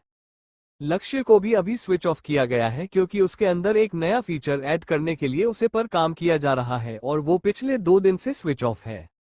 महारानी चांदनी लक्ष्य को भी नहीं बुला सकती है। उन्होंने डेंजर अलार्म तो पहले ही महारानी जैस्मिन तक पहुंचा दिया है, लेकिन वहां के लोगों को भी यहां पर आने में बहुत समय लगने वाला है। यहाँ पर सिचुएशन इतनी ज्यादा खराब हो चुकी थी कि किसी को कुछ भी समझ में नहीं आ रहा था कि क्या करना चाहिए और क्या नहीं करना चाहिए। किसी को भी खुद के मरने से कोई फर्क नहीं पड़ रहा था। सब अपनी प्रिंसेस अपनी लूना को बचना चाह रहे हैं जो इस वक्त यश प्रताप सिंह के कब्जे में थी। सूर्यांश को बहुत कमजोरी महसूस हो रही थी, लेकिन फिर भी वो जबरदस्ती उठने की कोशिश करता है, लेकिन वापस से जमीन पर गिर जाता है। महारानी चांदनी को कहीं से भी कोई भी ऑप्शन दिखाई नहीं दे रहा था। वो समझ ही नहीं पा रही थी कि उन्हें अपनी प्रिंसेस को बचाने के लिए क्या करना चाहिए। वो जोर से अपनी आंखें बंद कर लेती है और अपने दांत पीसते हुए बोलती है, ठीक है, अपने पति और अपनी बेटी के लिए मुझे खुद को कुर्बान ही करना पड़ेगा तो मैं वह भी करूंगी। मैं तुमसे शादी करने के लिए तैयार हूं। महारानी चांदनी की इस बात को सुनते हैं सूर्यांश शॉक्ड हो जाता है। लूना भी इतनी छोटी बच्ची नहीं थी, उसके अंदर सूर्यांश और चांदनी के जीन्स हैं जिसकी वजह से वो भी नॉर्मल बच्चों से ज्यादा समझदार है। वो यहाँ की सारी सिचुएशन को अच्छे से समझ रही थी और अपने मॉम की बात को सुनकर उसे भी झटका लग गया था। वो थोड़ी देर तक शॉक्ड रहती है लेकिन फिर नॉर्मल हो जाती है। वो जानती थी कि उसकी मॉम बहुत ज्यादा चालाक है और किसी न किसी तरह से खुद को बचा ही लेगी और इस घटिया आदमी क्यों अच्छे से सबक सिखाएगी। सूर्यांश भी अब तक समझ चुका था कि महारानी चांदनी कुछ तो सोच रही है। वो भी महारानी चांदनी के प्लान में उनके साथ देने के लिए अपने चेहरे पर शॉकन एक्सप्रेशन लाता है और ऐसे रिएक्ट करते हैं जैसे महारानी चांदनी उसे धोखा दे रही है। सूर्यांश की एक्टिंग इतनी बेकार थी कि महारानी चांदनी और राजकुमारी लूना दोनों ही अपना मुंह बना लेते हैं। वो दोनों ही सूर्यांश के नकली एक्टिंग को समझ जाते हैं लेकिन यश प्रताप सिंह इस चीज को नहीं समझ पाता। वो तो महारानी चांदनी के फैसले से बहुत ज्यादा खुश हो गया था। वो बस किसी भी तरह से महारानी चांदनी को अपना बना लेना चाहता था और वैसा ही होने वाला है। महारानी चांदनी बिना किसी भाव के युवराज यश प्रताप सिंह को देख रही थी। यश प्रताप सिंह आगे बढ़कर महारानी चांदनी के हाथ को पकड़ लेता है और उन्हें अपने साथ ले जाने लगता है। अपने हाथ पर यश प्रताप सिंह के हाथ को देखकर महारानी चांदनी को बहुत गुस्सा आता है, लेकिन सबसे ज्यादा गुस्सा तो यहाँ पर सूर्यांश को आता है। वो तुरंत ही अपने पॉकेट से इमरजेंसी वाला एक छोटा सा गन निकलता है और यश प्रताप सिंह के ऊपर शूट कर देता है।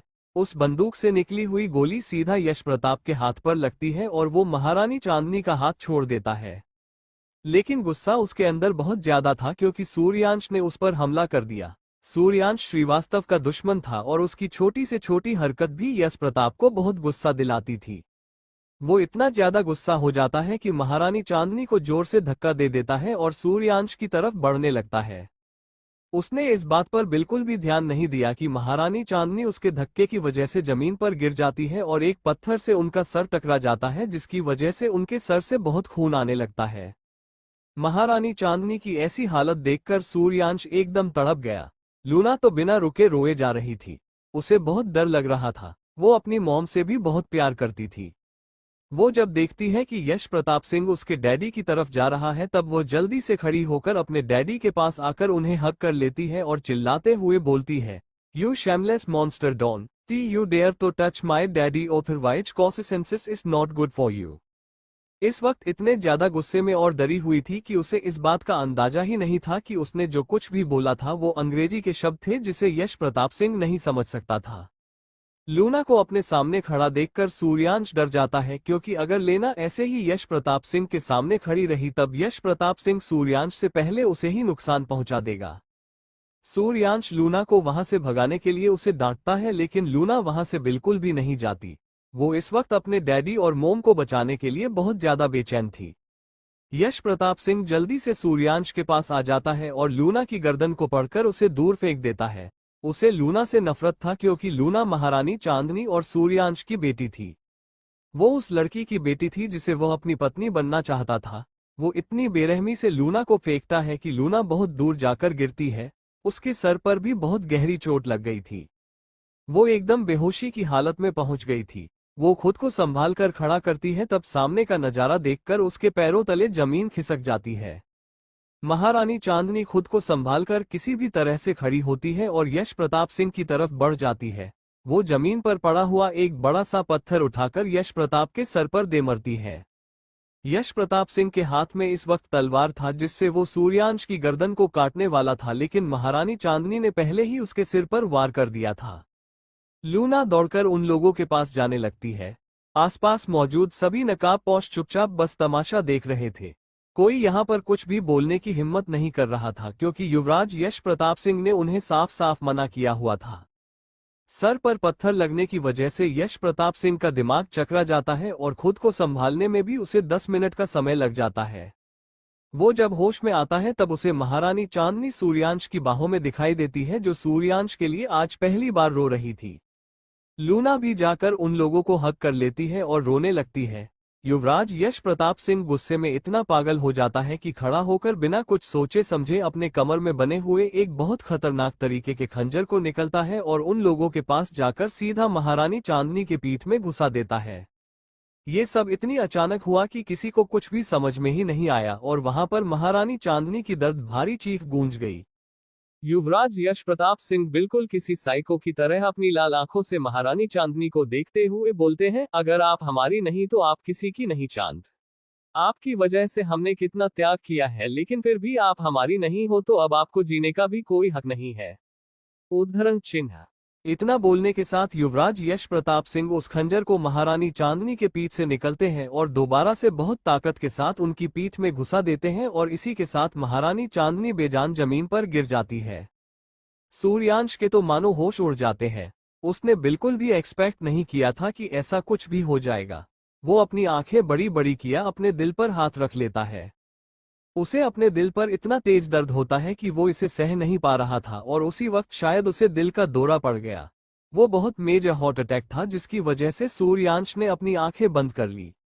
महारानी चांदनी उसकी जान थी। चांदनी इकलौती ऐसे इंसान थी जिस पर सूर्यांश अपना हक जता सकता था। वो शोर मचा कर कह सकता था कि महारानी चांदनी सिर्फ और सिर्फ उसकी है। वो पहले इंसान जिसके पास उसे अपनापन महसूस हुआ था वो महारानी चांदनी ही तो थी। आज महारानी चांदनी की सांसों को रुकता हुआ देखकर सूर्यांश की धड़कनें भी रुक गई। वो इस कदर सदमे में चला गया कि वो अपने दिल पर हाथ रख लेता है। वो इस सदमे को बिल्कुल भी बर्दाश्त नहीं कर पाता। महारानी चांदनी के मृत शरीर को देखकर सूर्यांश अपनी लाल आंखें धीरे धीरे बंद कर लेता है और एक वक्त ऐसा आया जब उसकी भी सांसें रुक गई। एक साथ अपने मॉम और डैडी दोनों को मारता हुआ देखकर लूना की तो जैसे दुनिया ही उजड़ गई। वो जोर जोर से मॉम और डैडी चिल्लाने लगी और उनको हिला हिला कर उठने की कोशिश करने लगी। वो अभी भगवान से बस यही प्रार्थना कर रही थी कि उसके मॉम डैडी ठीक हो और अपने दर्द को कम करने के लिए उन्होंने अपनी आंखें बंद कर ली हो, वरना ये सब सिर्फ एक सपना हो। उसका दिल इस सच को एक्सेप्ट ही नहीं कर पा रहा था कि उसके मॉम और डैडी दोनों ही इस दुनिया को छोड़कर जा चुके हैं। वो अपने मॉम और डैडी दोनों की नस चेक करती है और अचानक से ही जोर जोर से चिल्लाकर रोने लगते हैं। ये सब अचानक से क्या हो गया? अभी सुबह तक तो उनकी छोटी सी फैमिली कितना खुश थी और अब अचानक से ये सब नहीं होना चाहिए था। लूना अभी बहुत छोटी थी और ये सब देखना उसके लिए बहुत दर्दनाक था। वो जानती थी कि उसके डैडी उसकी मॉम से बहुत ज्यादा प्यार करते हैं और महारानी चांदनी के बिना सूर्यांश कभी जीने के बारे में सोचता भी नहीं है। आज दोनों को इस तरह से एक दूसरे के लिए मरता हुआ देखकर लूना का माइंड एकदम ब्लैक हो गया। वो अपनी आंखों में बेहिसाब नफरत और गुस्सा लिए युवराज यश प्रताप सिंह को देखती है जो किसी साइको की तरह हंस रहा था। वो बेहद नफरत के साथ अपने आंसुओं को बेदर्दी से साफ करते हुए बोलती है, मेरी मॉम और डैडी को मारकर तूने अपनी जिंदगी की सबसे बड़ी गलती की है। गलतफहमी में है तू कि तू इस खेल में जीत गया। आज मेरे मॉम और डैडी की मौत हुई है, लेकिन याद रखना अब बारी तेरी मौत की है और तुझे मरने वाले कोई और नहीं बल्कि मेरे मॉम और डैडी ही होंगे। जितनी बेरहम तूने मेरे मॉम और डैडी पर दिखाई है, आई प्रॉमिस इससे 1000 गुना ज्यादा दर्दनाक मौत तुझे देंगे मेरे डैडी। मेरे मॉम और डैडी का मौत भी कुछ नहीं बिगाड़ सकता। ये कहानी अभी खत्म नहीं हुई है युवराज यश प्रताप सिंह। इस गलतफहमी में बिल्कुल मत रहना कि मरे हुए लोग जिंदा नहीं होते। अपनी मौत का बदला महाराज सूर्यांश सूर्यवंशी और महारानी चांदनी खुद लेंगे, तुझे ये वादा है लूना सोल का। इतना बोलकर लूना अपनी लाल आंखों को बहुत जोर से बंद कर लेती है और अपने मॉम और डैडी की तरफ मुड़कर दोनों के हाथ को बेहद ही मजबूती से पकड़ लेती है। वही लूना के द्वारा बोले गए एक एक शब्द को सुनकर युवराज यश प्रताप सिंह इतना ज्यादा गुस्से में आ गए थे कि उन्होंने अपने रास्ते के इस आखिरी कांटे को भी मिटाने का फैसला कर लिया। वो कहीं ना कहीं इस बात को समझ रहे थे कि अगर आज लूना जिंदा बच गई तब फ्यूचर में अपने माँ बाप का बदला लेने लूना वापस आएगी और वो काली का रूप धारण करके युवराज यश प्रताप सिंह का सर्वनाश करेगी। यही सोचकर युवराज यश प्रताप सिंह गुस्से में आ जाते हैं और अपने हाथ में पड़े हुए उसी खंजर को जिसे उन्होंने महारानी चांदनी को मारा था लेकर लूना के पास आते हैं। लूना जिसने अपने एक हाथ से अपने डैडी के हाथ को पकड़ा हुआ था और अपने दूसरे हाथ से अपनी मॉम के हाथ को पकड़ा हुआ था, जिनके हाथ में अभी भी वही ब्रेसलेट था। वो मन ही मन युवराज यश प्रताप सिंह की जिंदगी को बर्बाद कर देने का फैसला कर लेती है। इतनी कम उम्र में उसके अंदर जिस तरह की नफरत भर गई थी, ये आगे जाकर एक बहुत ही डरावनी कहानी लिखने वाला है। लूना मन ही मन कुछ फैसला कर लेती है। वो पहले अपने आंखों के सभी आंसू को बहने देती है। रोते रोते अचानक से ही उसे बहुत तेज दर्द होता है। वो दर्द उसकी पीठ पर हो रहा था क्योंकि उसके पीठ पर युवराज यश प्रताप सिंह ने चाकू से वार कर दिया था। लूना जोर से अपनी आंखें बंद कर लेती है और दर्द उसके बर्दाश्त से बाहर था। वो कुछ सोचती समझता उसके पहले ही उसके पीछे से चाकू को निकालकर एक बार फिर से उसके ऊपर हमला कर दिया जाता है। इस बार लूना खुद को संभाल नहीं पाती और जमीन पर गिर जाती है। उसकी आंखें खून की तरह लाल थी। वो सूर्यांश और चांदनी के हाथ को पकड़े पकड़े जमीन पर गिरी हुई थी। वो धीरे धीरे अपनी आंखें बंद करने लगती है और सभी कातिलों को नफरत भरी नजरों से देखने लगती है। धीरे धीरे उसकी आंखें बंद हो गई और उसके हाथ की पकड़ सूर्यांश और चांदनी के हाथ पर ढीली हो गई। युवराज यश प्रताप सिंह और सभी नकाबपोश किसी हैवानों की तरह जोर जोर से हंस रहे थे। युवराज यश प्रताप सिंह को ऐसा लग रहा था जैसे उन्होंने अपना बदला ले लिया। आज उनकी आंखों के ही सामने महारानी चांदनी और महाराज सूर्यांश सहित इन दोनों की प्यार की निशानी भी मर गई। वो तीनों की लाश को देखकर राक्षसों की तरह हंस रहे थे। महारानी चांदनी, महाराज सूर्यांश सहित लूना की भी सांसें रुक चुकी थी।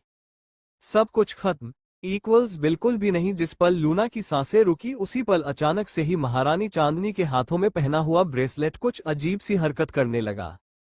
अचानक से ही महारानी चांदनी के हाथ में पहने हुए ब्रेसलेट से एक अजीब सी रोशनी निकलने लगी। सफेद रंग की रोशनी। रोशनी शुरुआत में तो बहुत कम थी, लेकिन धीरे धीरे ब्राइटनेस और भी ज्यादा बढ़ने लग गई। ब्राइटनेस इतनी ज्यादा हो गई थी कि वहां पर मौजूद सभी लोगों को अपनी आंखें बंद करनी पड़ गई। वहां पर मौजूद सभी लोगों को अपनी आंखें खोलने में भी प्रॉब्लम हो रही थी। वहीं इस जगह से थोड़ी ही दूरी पर एक बरगद के पेड़ के नीचे काले कपड़े पहने हुए एक इंसान खड़ा था, जो बहुत ही ज्यादा रहस्यमयी था। किसी ने भी अभी तक उस रहस्यमय इंसान को नहीं देखा था। वो रहस्यमयी काले रंग के कपड़े पहने हुए इंसान के चेहरे पर एक अजीब सी डरावनी मुस्कुराहट थी। वो एक लड़की थी। ये वही लड़की है जो अचानक से ही एक बार मागड़ में आ गई थी और फिर चली गई। दोबारा यही रहस्यमयी लड़की तब आई थी जब राजकुमारी चांदनी अगवा हो गई थी। वो इतनी ब्राइटनेस में भी सब कुछ देख पा रही थी क्योंकि उसकी आंखों पर एक अजीब सा चश्मा था। सबसे हैरानी की बात तो ये है कि इतने साल बाद भी उसकी उम्र अभी तक 18 साल की ही थी। उस लड़की का चेहरा बहुत ही ज्यादा डरावना था, जैसे वो कोई नर्क की देवी है। वो एक खतरनाक सी मुस्कुराहट के साथ बोलता है, 2 बार गलत समय पर आने के बाद अब फाइनली मैं सही समय पर आ गई। इतना बोलते ही वो लड़की जमीन पर पड़ी हुई लूना कैलाश को ध्यान से देख रही थी और तभी उसकी नजर महारानी चांदनी और महाराज सूर्यांश के लाश पर चली जाती है। महारानी चांदनी और महाराज सूर्यांश के लाश को देखकर उसकी आंखों में कुछ पल के लिए कुछ इमोशंस आते हैं जो थोड़ी ही देर में चले जाते हैं।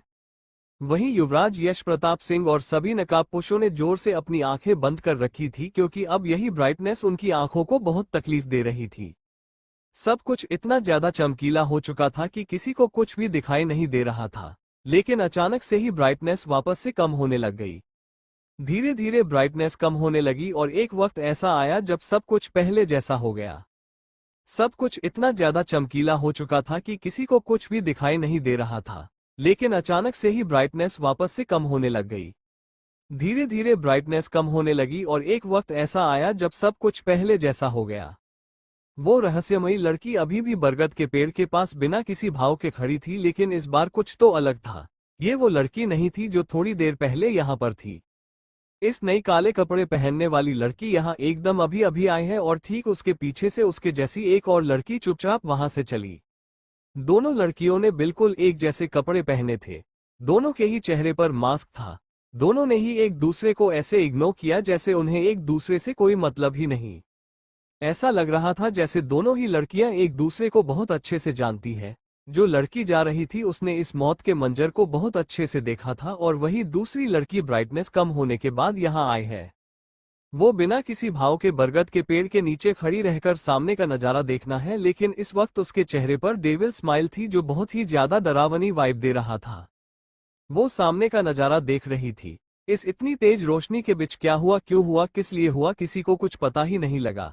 लेकिन इन कुछ मिनट में ही कुछ ऐसा हो गया जिसके बारे में किसी ने अपने सपने में भी नहीं सोचा होगा।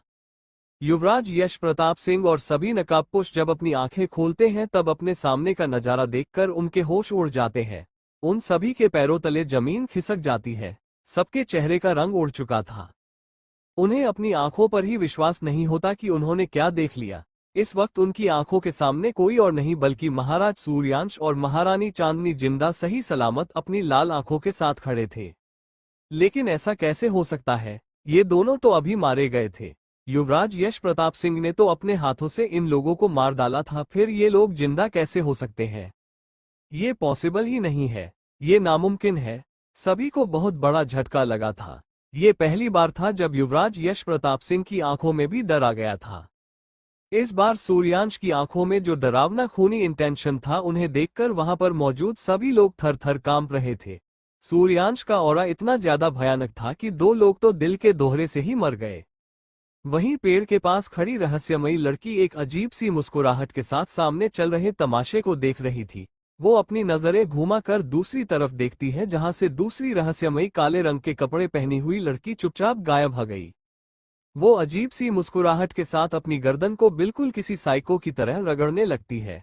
वो बहुत ही डरावने भाव के साथ युवराज यश प्रताप सिंह को देख रही थी। उसके चेहरे पर जिस तरीके की मुस्कुराहट थी, वो बहुत ही ज्यादा डरावनी थी। वही इस वक्त सबसे ज्यादा गुस्से में अगर कोई इंसान था तो वो था महाराज सूर्यांश। अभी उनके आंखों के सामने ही महारानी चांदनी पर इतना भयानक चाकू से वार किया गया था। महारानी चांदनी उनके लिए कितनी इम्पोर्टेंट है, इस बारे में हर कोई बहुत अच्छे से जानता है, लेकिन इस बारे में जानने के बाद भी युवराज यश प्रताप सिंह ने इतनी बड़ी गलती कर दी।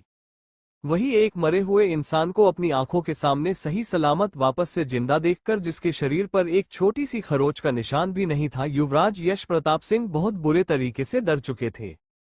सूर्यांश को ऊपर से नीचे तक देखने के बाद भी उन्हें सूर्यांश के और महारानी चांदनी के ऊपर एक खरोच तक दिखाई नहीं दे रही थी, लेकिन ऐसा कैसे हो सकता है? आसपास काले बादल छा गए थे। आज मौसम कुछ अलग ही मूड में था। सूर्यांश बेहद गुस्से में युवराज यश प्रताप सिंह की तरफ बढ़ने लगता है। युवराज यश प्रताप सिंह अपनी जगह पर स्टैचू की तरह खड़े रह गए थे, लेकिन बाकी के लोग डर की वजह से भागने लगे। वो लोग अभी ज्यादा आगे नहीं गए होंगे कि तभी महारानी चांदनी गुस्से में अपने घोड़े के पास जाती है।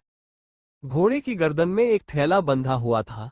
उस पहले को लेकर महारानी चांदनी सूर्यांश के पास आती है और उसे थैली में हाथ डालकर उसके अंदर से ग्रेनेड बाहर निकलती है। वो बिना कुछ सोचे समझे ग्रेनाइट को ऑन करके सीधा उन सभी नकाबपोश लोगों के ऊपर फेंक देती है। 2 सेकंड और सभी नकाबपोश लाश बनकर जमीन पर पड़े हुए थे। धमाका इतना बड़ा था कि युवराज यश प्रताप सिंह अपने दिल पर हाथ रख लेते हैं। उनके दिल की धड़कन बहुत ज्यादा बढ़ी हुई थी। वो इतनी ज्यादा सदमे में थी कि उन्हें कोई आइडिया नहीं था यहाँ पर हो क्या रहा है। महाराज सूर्यांश को बार बार याद आ रहा था कि इस आदमी ने कैसे महारानी चांदनी को चाकू मारा था। उनकी ही आंखों के सामने इस आदमी ने उनकी प्रिंसेस को भी मार डाला था।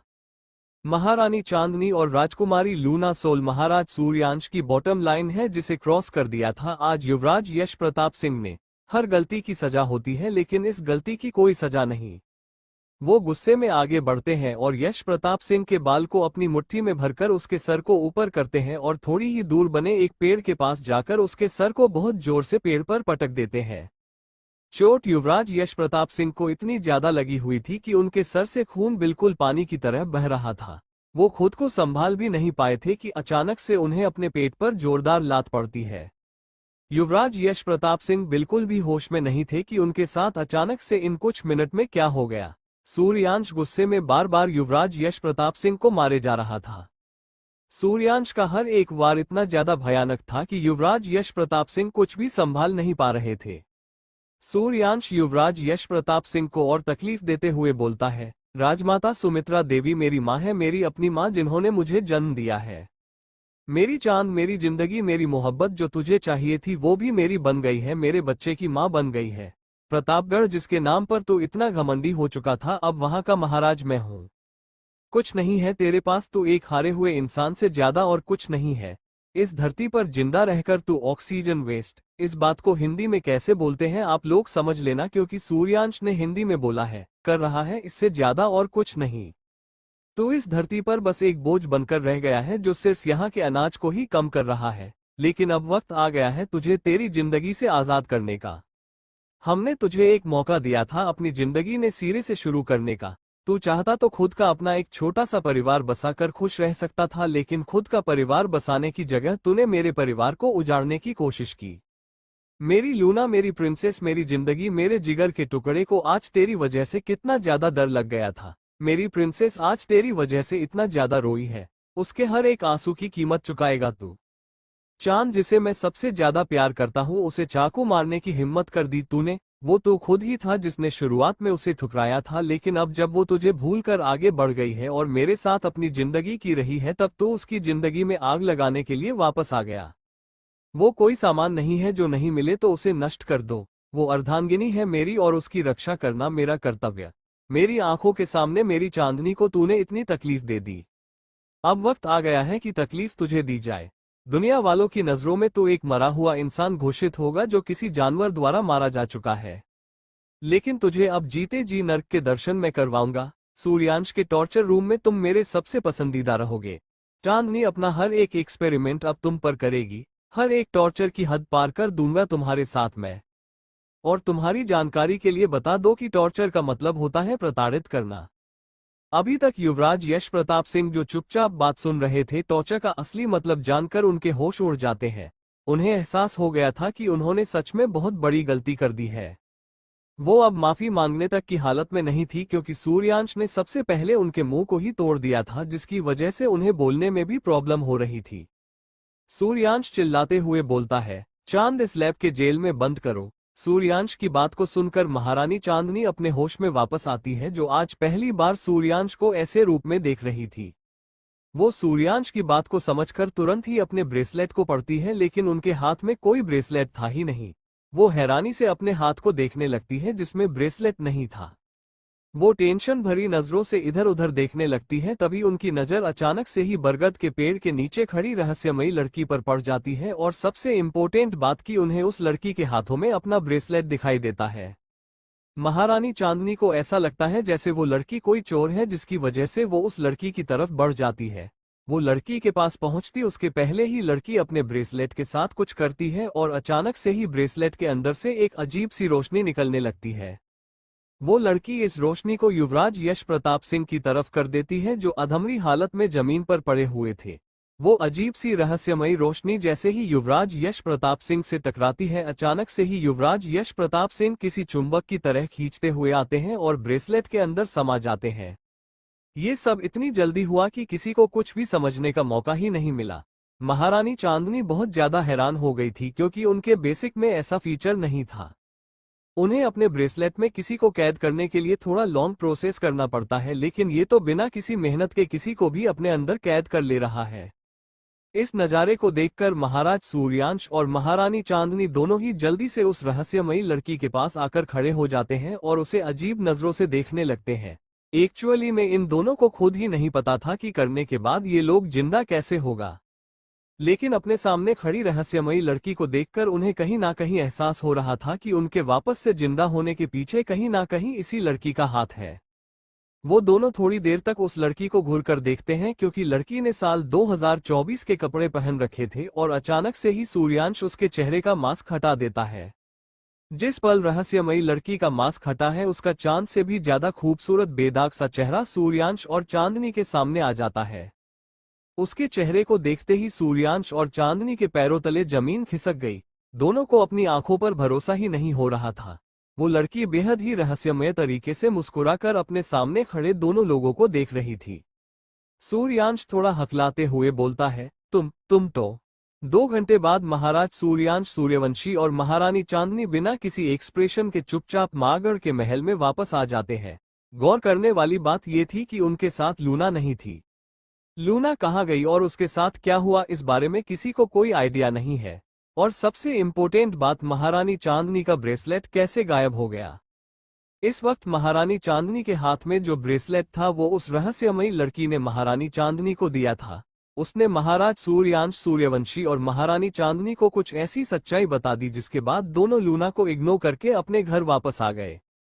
दुनिया वालों की नजरों में लूना मर गई है, लेकिन महाराज सूर्यांश सूर्यवंशी और महारानी चांदनी के साथ साथ राजमाता जैस्मिन भी अच्छे से जानती थी कि लूना मरी नहीं है।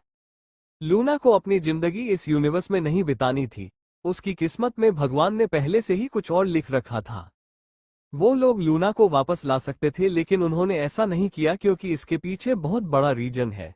टाइम और यूनिवर्स के साथ छेड़छाड़ करने से सब कुछ बदल जाएगा। इस स्टोरी में मेनली 3 टाइम लाइन की बात हो रही है। 2024, 2104 और एक 16वीं सदी का कोई टाइम है।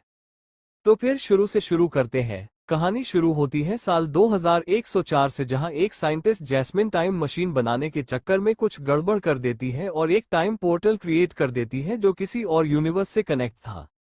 पैरेलल यूनिवर्स के बारे में तो खैर सभी को पता ही होगा कि जितनी सारी पॉसिबिलिटीज इस दुनिया में हो सकती है उतने सारे अलग अलग यूनिवर्स हैं। हालांकि ये बस एक थ्योरी है, लेकिन मेरी स्टोरी में मान लो ना कि ऐसा हो सकता है। खुद उस टाइम पोर्टल के जरिए 16वीं सदी में पहुंच जाती है, जबकि उनकी 5 साल की बेटी यहीं पर रह जाती है, जो आगे जाकर खुद भी एक बहुत महान साइंटिस्ट बनती है। 16वीं शताब्दी के एक महाराज से शादी करके जैस्मिन सेट हो गई और एक बेटी को भी जन्म दिया। उनके देवर ने सत्ता और राजगद्दी की लालच में पूरे राज्य परिवार को खत्म कर दिया। जैस्मिन को जेल में डाल दिया, लेकिन जैस्मिन ने अपनी बच्ची को बचा दिया, जो उनकी ही दोस्त के पास पहुंच गई। वो कुछ 15 साल के आसपास की थी जब उन्हें वहां की युवराज पर क्रश आ गया। वो बहुत छोटी और मासूम थी, जो कुछ समय के आकर्षण के लिए युवराज के आगे पीछे घूमती थी, जिसकी वजह से युवराज उससे नफरत करते थे और उसे नुकसान पहुंचा करते थे। महल में 2 और लोग थे जो छोटी राजकुमारी से बहुत जलते थे और उसे चांद से मारने की साजिश करते थे। जिस पल वो छोटी राजकुमारी मर गई, उसी पल हमारे रियल यूनिवर्स में इस साल 2104 में मौजूद जैस्मिन की बेटी भी उसी खाई में गिरकर मरती है, जहां पर जैस्मिन के खराब टाइम मशीन के पार्ट पुर्जे फेंके गए थे। उस खाई में टाइम पोर्टल था, जिसके जरिए जैस्मिन की पहली बेटी जो भविष्य में थी वो दूसरी बेटी से बदल जाती है। दोनों की आत्माएं बदल जाती है।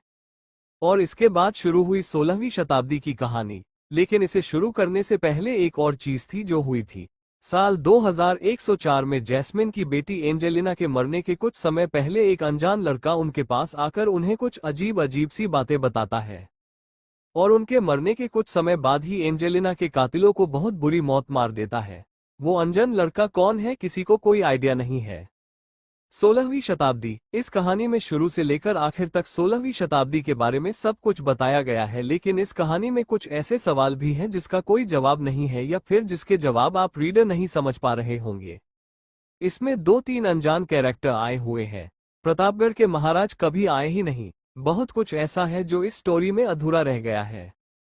सूर्यांश और चांदनी की स्टोरी के बाद इस स्टोरी में एक और लव स्टोरी है, जो 16वीं शताब्दी में नहीं बल्कि साल 2024 की है। जिस तरह एंजेलिना साल 2104 से 16वीं शताब्दी में टपक गई है, बिल्कुल उसी तरह सूरज भी 2024 से 16वीं सदी में सूर्यांश बनाकर टपक गया। साल 2104 का तो सबको समझ में आता है कि टाइम पोर्टल क्रिएट हुआ था, लेकिन साल 2024 में ऐसा क्या हो गया जिसकी वजह से सूरज का पुनर्जन्म हो गया। सूरज का यहाँ पर आना सबसे बड़ी मिस्ट्री में से एक था। सिर्फ सूरज ही नहीं, सूरज की माँ का भी यहाँ आना एक रहस्य ही है। 16वीं सदी की कहानी मैंने इस स्टोरी में ही खत्म कर दी है, और साल 2104 की कहानी मैंने बहुत ही शॉर्टकट में समझा दी है।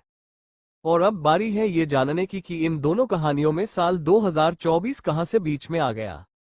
इस सवाल के जवाब को जानने के लिए आपको मेरी नई स्टोरी पढ़नी होगी, जो एक तरह से इस स्टोरी से कनेक्ट है। साल 2024, यहाँ पुनर्जन्म होता है लूना का, और राजकुमारी चांदनी का रहस्यमयी ब्रेसलेट लूना के पास होता है। और साल 2024 कैसे बाकी के दोनों समय से जुड़ा हुआ है, इस बात को जानने के लिए इस नई स्टोरी को पढ़िए। लूना की स्टोरी जानने के लिए नई स्टोरी को पढ़िए, जिसका नाम है rebirth in book 2। https:// www.pocketnovel.com/novel/D2E67E52C2F7A541845A20F B219C357E8F9A। और है आप सभी से सारे कमेंट पढ़ती हूँ और अब सभी के कहे अनुसार बातों को सोचती भी हूँ। हालांकि टाइम नहीं दे पाती, इसके पीछे एक वजह है। मैं रिप्लाई कर तो देती हूँ, लेकिन पता नहीं क्यों 1 सेकंड 2 सेकंड बाद ही वापस डिलीट हो जाता है, और मुझे पता नहीं चल रहा है ऐसा क्यों हो रहा है। और एक और चीज है जो थोड़ी प्रॉब्लम की बात है कि स्टोरी का लिंक देने के बावजूद भी लिंक ओपन नहीं हो रहा है, और मुझे कुछ भी समझ में नहीं आ रहा। आप लोगों को अगर दिक्कत हो रही है तो प्लीज नाम को ही सर्च कर लीजिए। इस स्टोरी में मेनली 3 टाइम लाइन की बात हो रही है, 2024, 2104 और एक 16वीं सदी का कोई टाइम है। तो फिर शुरू से शुरू करते हैं। कहानी शुरू होती है साल 2104 से, जहां एक साइंटिस्ट जैस्मिन टाइम मशीन बनाने के चक्कर में कुछ गड़बड़ कर देती है और एक टाइम पोर्टल क्रिएट कर देती है जो किसी और यूनिवर्स से कनेक्ट था। पैरेलल यूनिवर्स के बारे में तो खैर सभी को पता ही होगा कि जितनी सारी पॉसिबिलिटीज इस दुनिया में हो सकती है उतने सारे अलग अलग यूनिवर्स हैं। हालांकि ये बस एक थ्योरी है, लेकिन मेरी स्टोरी में मान लो ना कि ऐसा हो सकता है। खुद उस टाइम पोर्टल के जरिए 16वीं सदी में पहुंच जाती है, जबकि उनकी 5 साल की बेटी यहीं पर रह जाती है, जो आगे जाकर खुद भी एक बहुत महान साइंटिस्ट बनती है।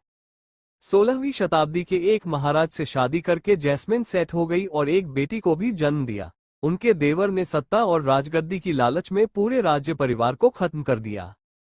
जैस्मिन को जेल में डाल दिया, लेकिन जैस्मिन ने अपनी बच्ची को बचा दिया, जो उनकी ही दोस्त के पास पहुंच गई। वो कुछ 15 साल के आसपास की थी जब उन्हें वहां की युवराज पर क्रश आ गया। वो बहुत छोटी और मासूम थी, जो कुछ समय के आकर्षण के लिए युवराज के आगे पीछे घूमती थी, जिसकी वजह से युवराज उससे नफरत करते थे और उसे नुकसान पहुंचा करते थे। महल में 2 और लोग थे जो छोटी राजकुमारी से बहुत जलते थे और उसे चांद से मारने की साजिश करते थे। जिस पल वो छोटी राजकुमारी मर गई, उसी पल हमारे रियल यूनिवर्स में इस साल 2104 में मौजूद जैस्मिन की बेटी भी उसी खाई में गिरकर मरती है जहां पर जैस्मिन के खराब टाइम मशीन के पार्ट पुर्जे फेंके गए थे। उस खाई में टाइम पोर्टल था, जिसके जरिए जैस्मिन की पहली बेटी जो भविष्य में थी वो दूसरी बेटी से बदल जाती है। दोनों की आत्माएं बदल जाती है। और इसके बाद शुरू हुई 16वीं शताब्दी की कहानी। लेकिन इसे शुरू करने से पहले एक और चीज थी जो हुई थी। साल 2104 में जैस्मिन की बेटी एंजेलिना के मरने के कुछ समय पहले एक अनजान लड़का उनके पास आकर उन्हें कुछ अजीब अजीब सी बातें बताता है। और उनके मरने के कुछ समय बाद ही एंजेलिना के कातिलों को बहुत बुरी मौत मार देता है। वो अनजान लड़का कौन है, किसी को कोई आइडिया नहीं है। 16वीं शताब्दी। इस कहानी में शुरू से लेकर आखिर तक 16वीं शताब्दी के बारे में सब कुछ बताया गया है, लेकिन इस कहानी में कुछ ऐसे सवाल भी हैं जिसका कोई जवाब नहीं है, या फिर जिसके जवाब आप रीडर नहीं समझ पा रहे होंगे। इसमें 2-3 अनजान कैरेक्टर आए हुए हैं। प्रतापगढ़ के महाराज कभी आए ही नहीं। बहुत कुछ ऐसा है जो इस स्टोरी में अधूरा रह गया है। सूर्यांश और चांदनी की स्टोरी के बाद इस स्टोरी में एक और लव स्टोरी है जो 16वीं शताब्दी में नहीं बल्कि साल 2024 की है। जिस तरह एंजेलिना साल 2104 से 16वीं शताब्दी में टपक गई है, बिल्कुल उसी तरह सूरज भी 2024 से 16वीं सदी में सूर्यांश बनाकर टपक गया। साल 2104 का तो सबको समझ में आता है कि टाइम पोर्टल क्रिएट हुआ था, लेकिन साल 2024 में ऐसा क्या हो गया जिसकी वजह से सूरज का पुनर्जन्म हो गया। सूरज का यहाँ पर आना सबसे बड़ी मिस्ट्री में से एक था। सिर्फ सूरज ही नहीं, सूरज की माँ कभी यहाँ आना एक रहस्य ही है। 16वीं सदी की कहानी मैंने इस स्टोरी में ही खत्म कर दी है और साल 2104 की कहानी मैंने बहुत ही शॉर्टकट में समझा दी है। और अब बारी है ये जानने की कि इन दोनों कहानियों में साल 2024 कहां से बीच में आ गया। इस सवाल के जवाब को जानने के लिए आपको मेरी नई स्टोरी पढ़नी होगी, जो एक तरह से इस स्टोरी से कनेक्ट है। साल 2024, यहाँ पुनर्जन्म होता है लूना का और राजकुमारी चांदनी का रहस्यमयी ब्रेसलेट लूना के पास होता है। और साल 2024 कैसे बाकी के दोनों समय से जुड़ा हुआ है, इस बात को जानने के लिए इस नई स्टोरी को पढ़िए। लूना की स्टोरी जानने के लिए नई स्टोरी को पढ़िए, जिसका नाम है रीबर्थ इन बुक 2।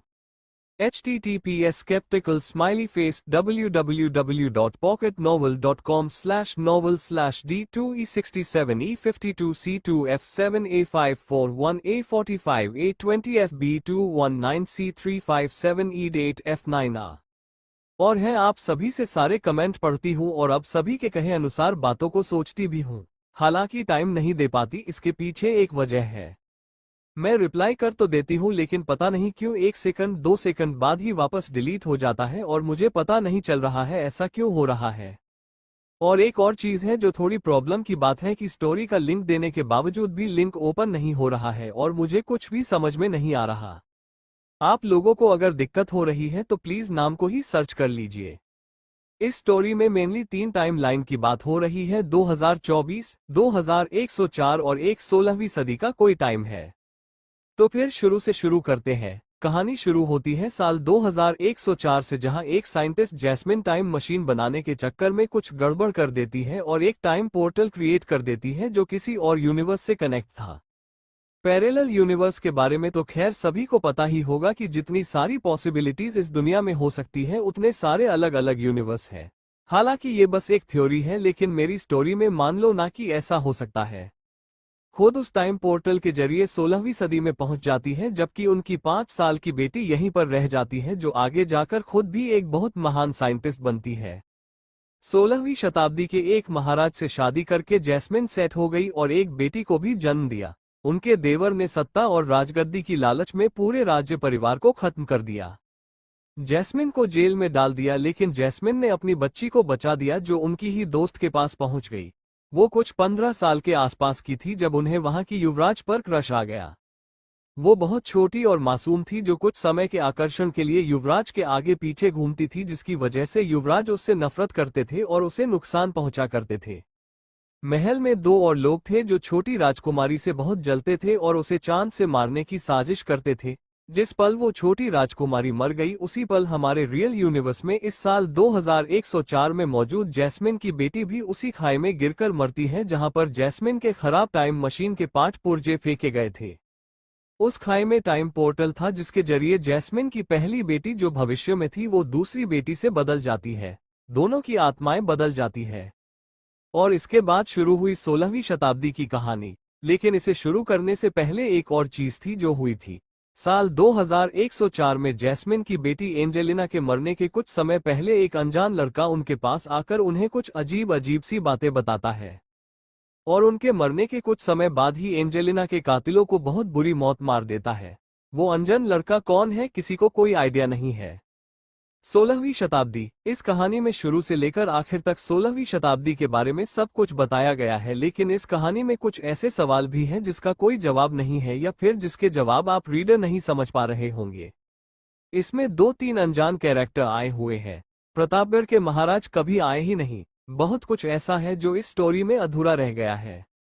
सूर्यांश और चांदनी की स्टोरी के बाद इस स्टोरी में एक और लव स्टोरी है, जो 16वीं शताब्दी में नहीं बल्कि साल 2024 की है। जिस तरह एंजेलिना साल 2104 से 16वीं शताब्दी में टपक गई है, बिल्कुल उसी तरह सूरज भी 2024 से 16वीं सदी में सूर्यांश बनाकर टपक गया। साल 2104 का तो सबको समझ में आता है कि टाइम पोर्टल क्रिएट हुआ था, लेकिन साल 2024 में ऐसा क्या हो गया जिसकी वजह से सूरज का पुनर्जन्म हो गया।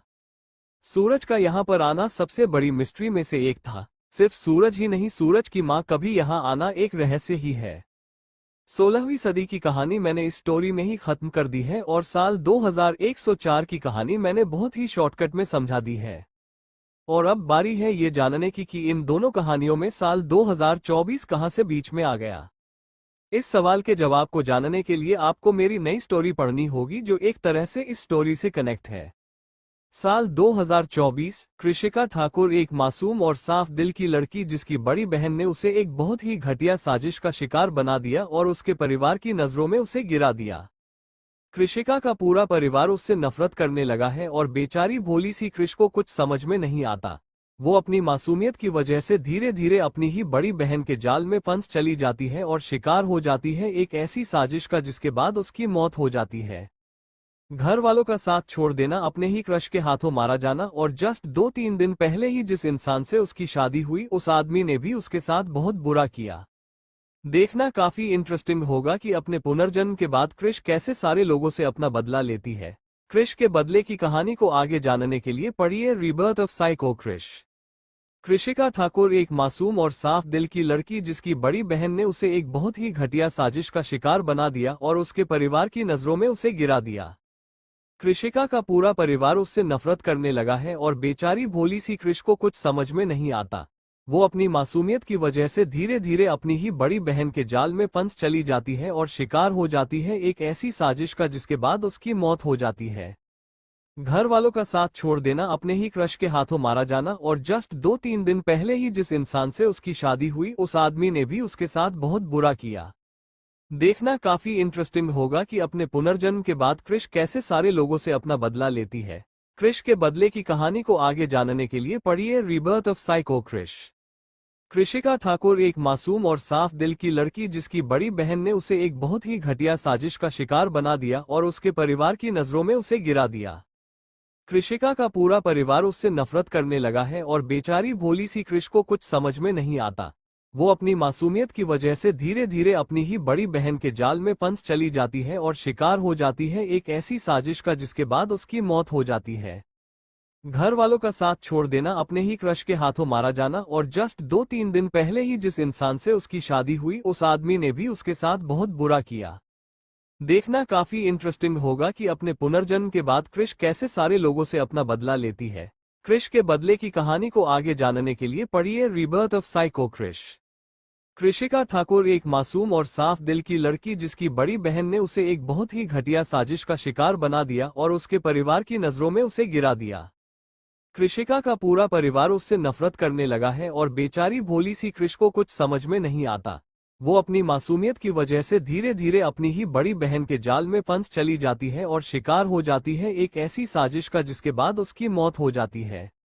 घर वालों का साथ छोड़ देना, अपने ही क्रश के हाथों मारा जाना और जस्ट 2-3 दिन पहले ही जिस इंसान से उसकी शादी हुई उस आदमी ने भी उसके साथ बहुत बुरा किया। देखना काफी इंटरेस्टिंग होगा कि अपने पुनर्जन्म के बाद क्रिश कैसे सारे लोगों से अपना बदला लेती है। क्रिश के बदले की कहानी को आगे जानने के लिए पढ़िए rebirth of psycho Krrish. कृषिका Thakur एक मासूम और साफ दिल की लड़की जिसकी बड़ी बहन ने उसे एक बहुत ही घटिया साजिश का शिकार बना दिया और उसके परिवार की नजरों में उसे गिरा दिया। कृषिका का पूरा परिवार उससे नफरत करने लगा है और बेचारी भोली सी क्रिश को कुछ समझ में नहीं आता। वो अपनी मासूमियत की वजह से धीरे धीरे अपनी ही बड़ी बहन के जाल में फंस चली जाती है और शिकार हो जाती है एक ऐसी साजिश का जिसके बाद उसकी मौत हो जाती है। घर वालों का साथ छोड़ देना, अपने ही क्रश के हाथों मारा जाना और जस्ट 2-3 दिन पहले ही जिस इंसान से उसकी शादी हुई उस आदमी ने भी उसके साथ बहुत बुरा किया। देखना काफी इंटरेस्टिंग होगा कि अपने पुनर्जन्म के बाद क्रिश कैसे सारे लोगों से अपना बदला लेती है। क्रिश के बदले की कहानी को आगे जानने के लिए पढ़िए rebirth of psycho Krrish. कृषिका Thakur एक मासूम और साफ दिल की लड़की जिसकी बड़ी बहन ने उसे एक बहुत ही घटिया साजिश का शिकार बना दिया और उसके परिवार की नजरों में उसे गिरा दिया। कृषिका का पूरा परिवार उससे नफरत करने लगा है और बेचारी भोली सी कृष को कुछ समझ में नहीं आता। वो अपनी मासूमियत की वजह से धीरे धीरे अपनी ही बड़ी बहन के जाल में फंस चली जाती है और शिकार हो जाती है एक ऐसी साजिश का जिसके बाद उसकी मौत हो जाती है। घर वालों का साथ छोड़ देना, अपने ही क्रश के हाथों मारा जाना और जस्ट 2-3 दिन पहले ही जिस इंसान से उसकी शादी हुई उस आदमी ने भी उसके साथ बहुत बुरा किया। देखना काफी इंटरेस्टिंग होगा कि अपने पुनर्जन्म के बाद क्रिश कैसे सारे लोगों से अपना बदला लेती है। क्रिश के बदले की कहानी को आगे जानने के लिए पढ़िए rebirth of psycho Krrish. कृषिका Thakur एक मासूम और साफ दिल की लड़की जिसकी बड़ी बहन ने उसे एक बहुत ही घटिया साजिश का शिकार बना दिया और उसके परिवार की नजरों में उसे गिरा दिया। कृषिका का पूरा परिवार उससे नफरत करने लगा है और बेचारी भोली सी कृष को कुछ समझ में नहीं आता। वो अपनी मासूमियत की वजह से धीरे धीरे अपनी ही बड़ी बहन के जाल में फंस चली जाती है और शिकार हो जाती है एक ऐसी साजिश का जिसके बाद उसकी मौत हो जाती है। घर वालों का साथ छोड़ देना, अपने ही क्रश के हाथों मारा जाना और जस्ट 2-3 दिन पहले ही जिस इंसान से उसकी शादी हुई उस आदमी ने भी उसके साथ बहुत बुरा किया। देखना काफी इंटरेस्टिंग होगा कि अपने पुनर्जन्म के बाद क्रिश कैसे सारे लोगों से अपना बदला लेती है। क्रिश के बदले की कहानी को आगे जानने के लिए पढ़िए rebirth of psycho Krrish.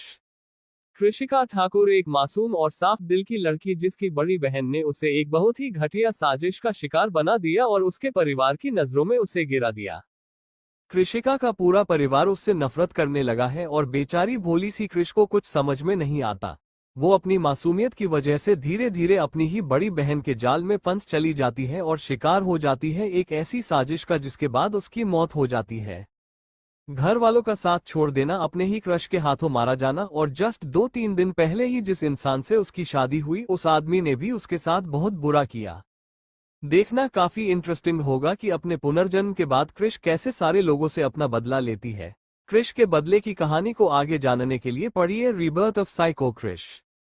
कृषिका Thakur एक मासूम और साफ दिल की लड़की जिसकी बड़ी बहन ने उसे एक बहुत ही घटिया साजिश का शिकार बना दिया और उसके परिवार की नजरों में उसे गिरा दिया।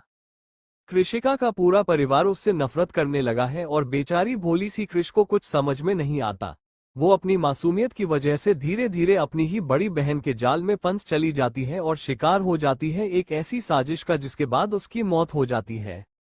घर वालों का साथ छोड़ देना, अपने ही क्रश के हाथों मारा जाना और जस्ट 2-3 दिन पहले ही जिस इंसान से उसकी शादी हुई उस आदमी ने भी उसके साथ बहुत बुरा किया। देखना काफी इंटरेस्टिंग होगा कि अपने पुनर्जन्म के बाद क्रिश कैसे सारे लोगों से अपना बदला लेती है। क्रिश के बदले की कहानी को आगे जानने के लिए पढ़िए rebirth of psycho Krrish. कृषिका Thakur एक मासूम और साफ दिल की लड़की जिसकी बड़ी बहन ने उसे एक बहुत ही घटिया साजिश का शिकार बना दिया और उसके परिवार की नजरों में उसे गिरा दिया। कृषिका का पूरा परिवार उससे नफरत करने लगा है और बेचारी भोली सी कृष को कुछ समझ में नहीं आता। वो अपनी मासूमियत की वजह से धीरे धीरे अपनी ही बड़ी बहन के जाल में फंस चली जाती है और शिकार हो जाती है एक ऐसी साजिश का जिसके बाद उसकी मौत हो जाती है।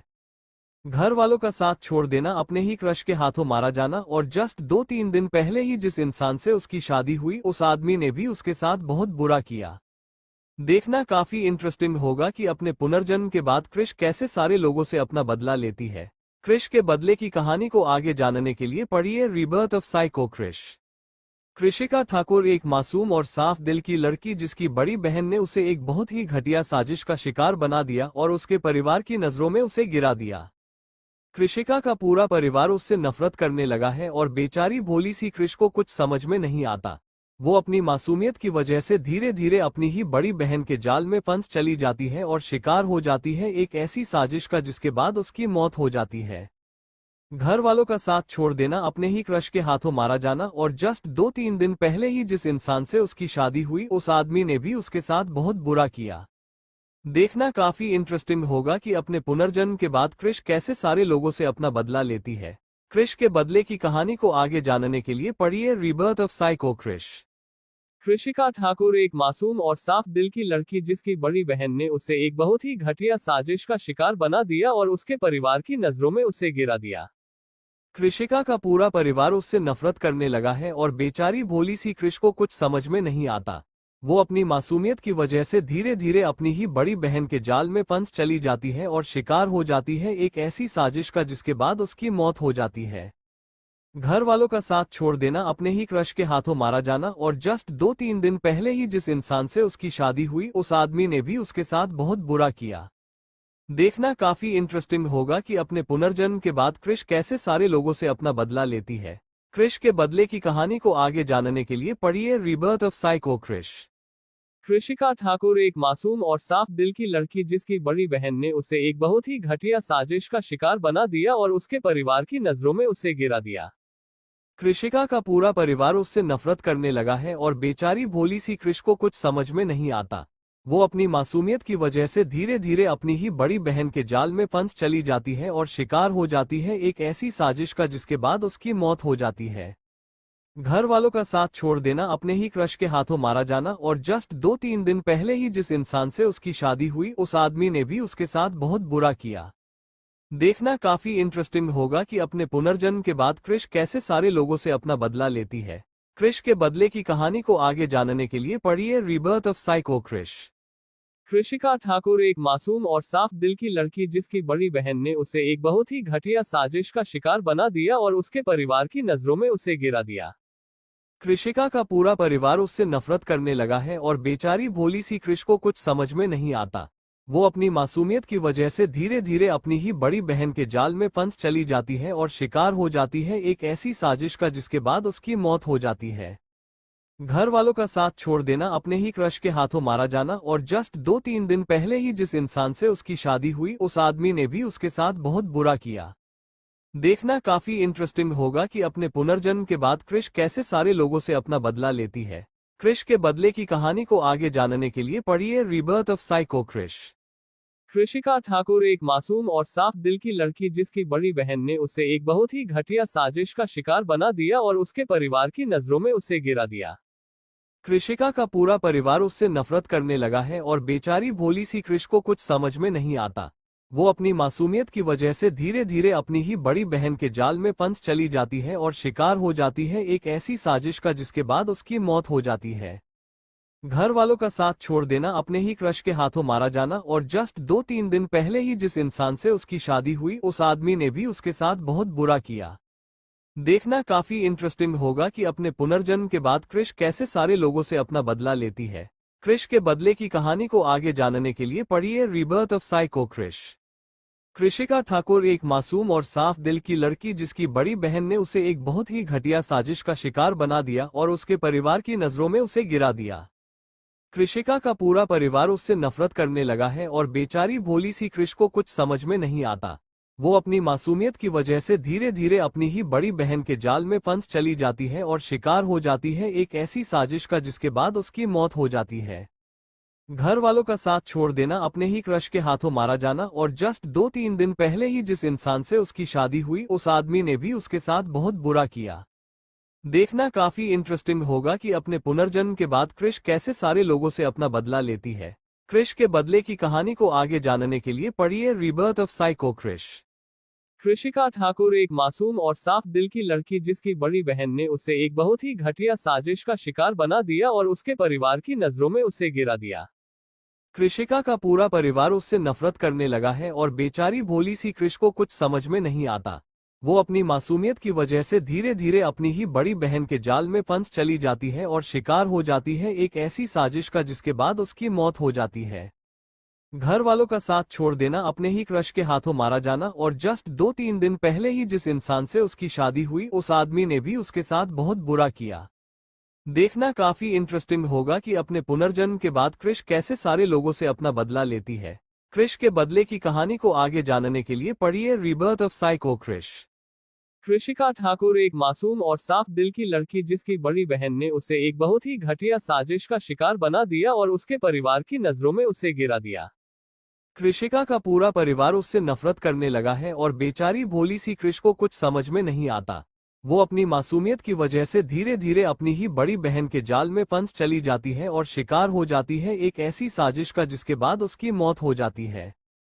घर वालों का साथ छोड़ देना, अपने ही क्रश के हाथों मारा जाना और जस्ट 2-3 दिन पहले ही जिस इंसान से उसकी शादी हुई उस आदमी ने भी उसके साथ बहुत बुरा किया। देखना काफी इंटरेस्टिंग होगा कि अपने पुनर्जन्म के बाद क्रिश कैसे सारे लोगों से अपना बदला लेती है। क्रिश के बदले की कहानी को आगे जानने के लिए पढ़िए rebirth of psycho Krrish. कृषिका Thakur एक मासूम और साफ दिल की लड़की जिसकी बड़ी बहन ने उसे एक बहुत ही घटिया साजिश का शिकार बना दिया और उसके परिवार की नजरों में उसे गिरा दिया। कृषिका का पूरा परिवार उससे नफरत करने लगा है और बेचारी भोली सी क्रिश को कुछ समझ में नहीं आता। वो अपनी मासूमियत की वजह से धीरे धीरे अपनी ही बड़ी बहन के जाल में फंस चली जाती है और शिकार हो जाती है एक ऐसी साजिश का जिसके बाद उसकी मौत हो जाती है। घर वालों का साथ छोड़ देना, अपने ही क्रश के हाथों मारा जाना और जस्ट 2-3 दिन पहले ही जिस इंसान से उसकी शादी हुई उस आदमी ने भी उसके साथ बहुत बुरा किया। देखना काफी इंटरेस्टिंग होगा कि अपने पुनर्जन्म के बाद क्रिश कैसे सारे लोगों से अपना बदला लेती है। क्रिश के बदले की कहानी को आगे जानने के लिए पढ़िए rebirth of psycho Krrish. कृषिका Thakur एक मासूम और साफ दिल की लड़की जिसकी बड़ी बहन ने उसे एक बहुत ही घटिया साजिश का शिकार बना दिया और उसके परिवार की नजरों में उसे गिरा दिया। कृषिका का पूरा परिवार उससे नफरत करने लगा है और बेचारी भोली सी क्रिश को कुछ समझ में नहीं आता। वो अपनी मासूमियत की वजह से धीरे धीरे अपनी ही बड़ी बहन के जाल में फंस चली जाती है और शिकार हो जाती है एक ऐसी साजिश का जिसके बाद उसकी मौत हो जाती है। घर वालों का साथ छोड़ देना, अपने ही क्रश के हाथों मारा जाना और जस्ट 2-3 दिन पहले ही जिस इंसान से उसकी शादी हुई उस आदमी ने भी उसके साथ बहुत बुरा किया। Thank you for listening. मुझे उम्मीद है आपको ये स्टोरी पसंद आई होगी। अगर आपको पसंद आए है तो प्लीज लाइक और कमेंट करना ना भूलें और मोर स्टोरीज के लिए सब्सक्राइब करें।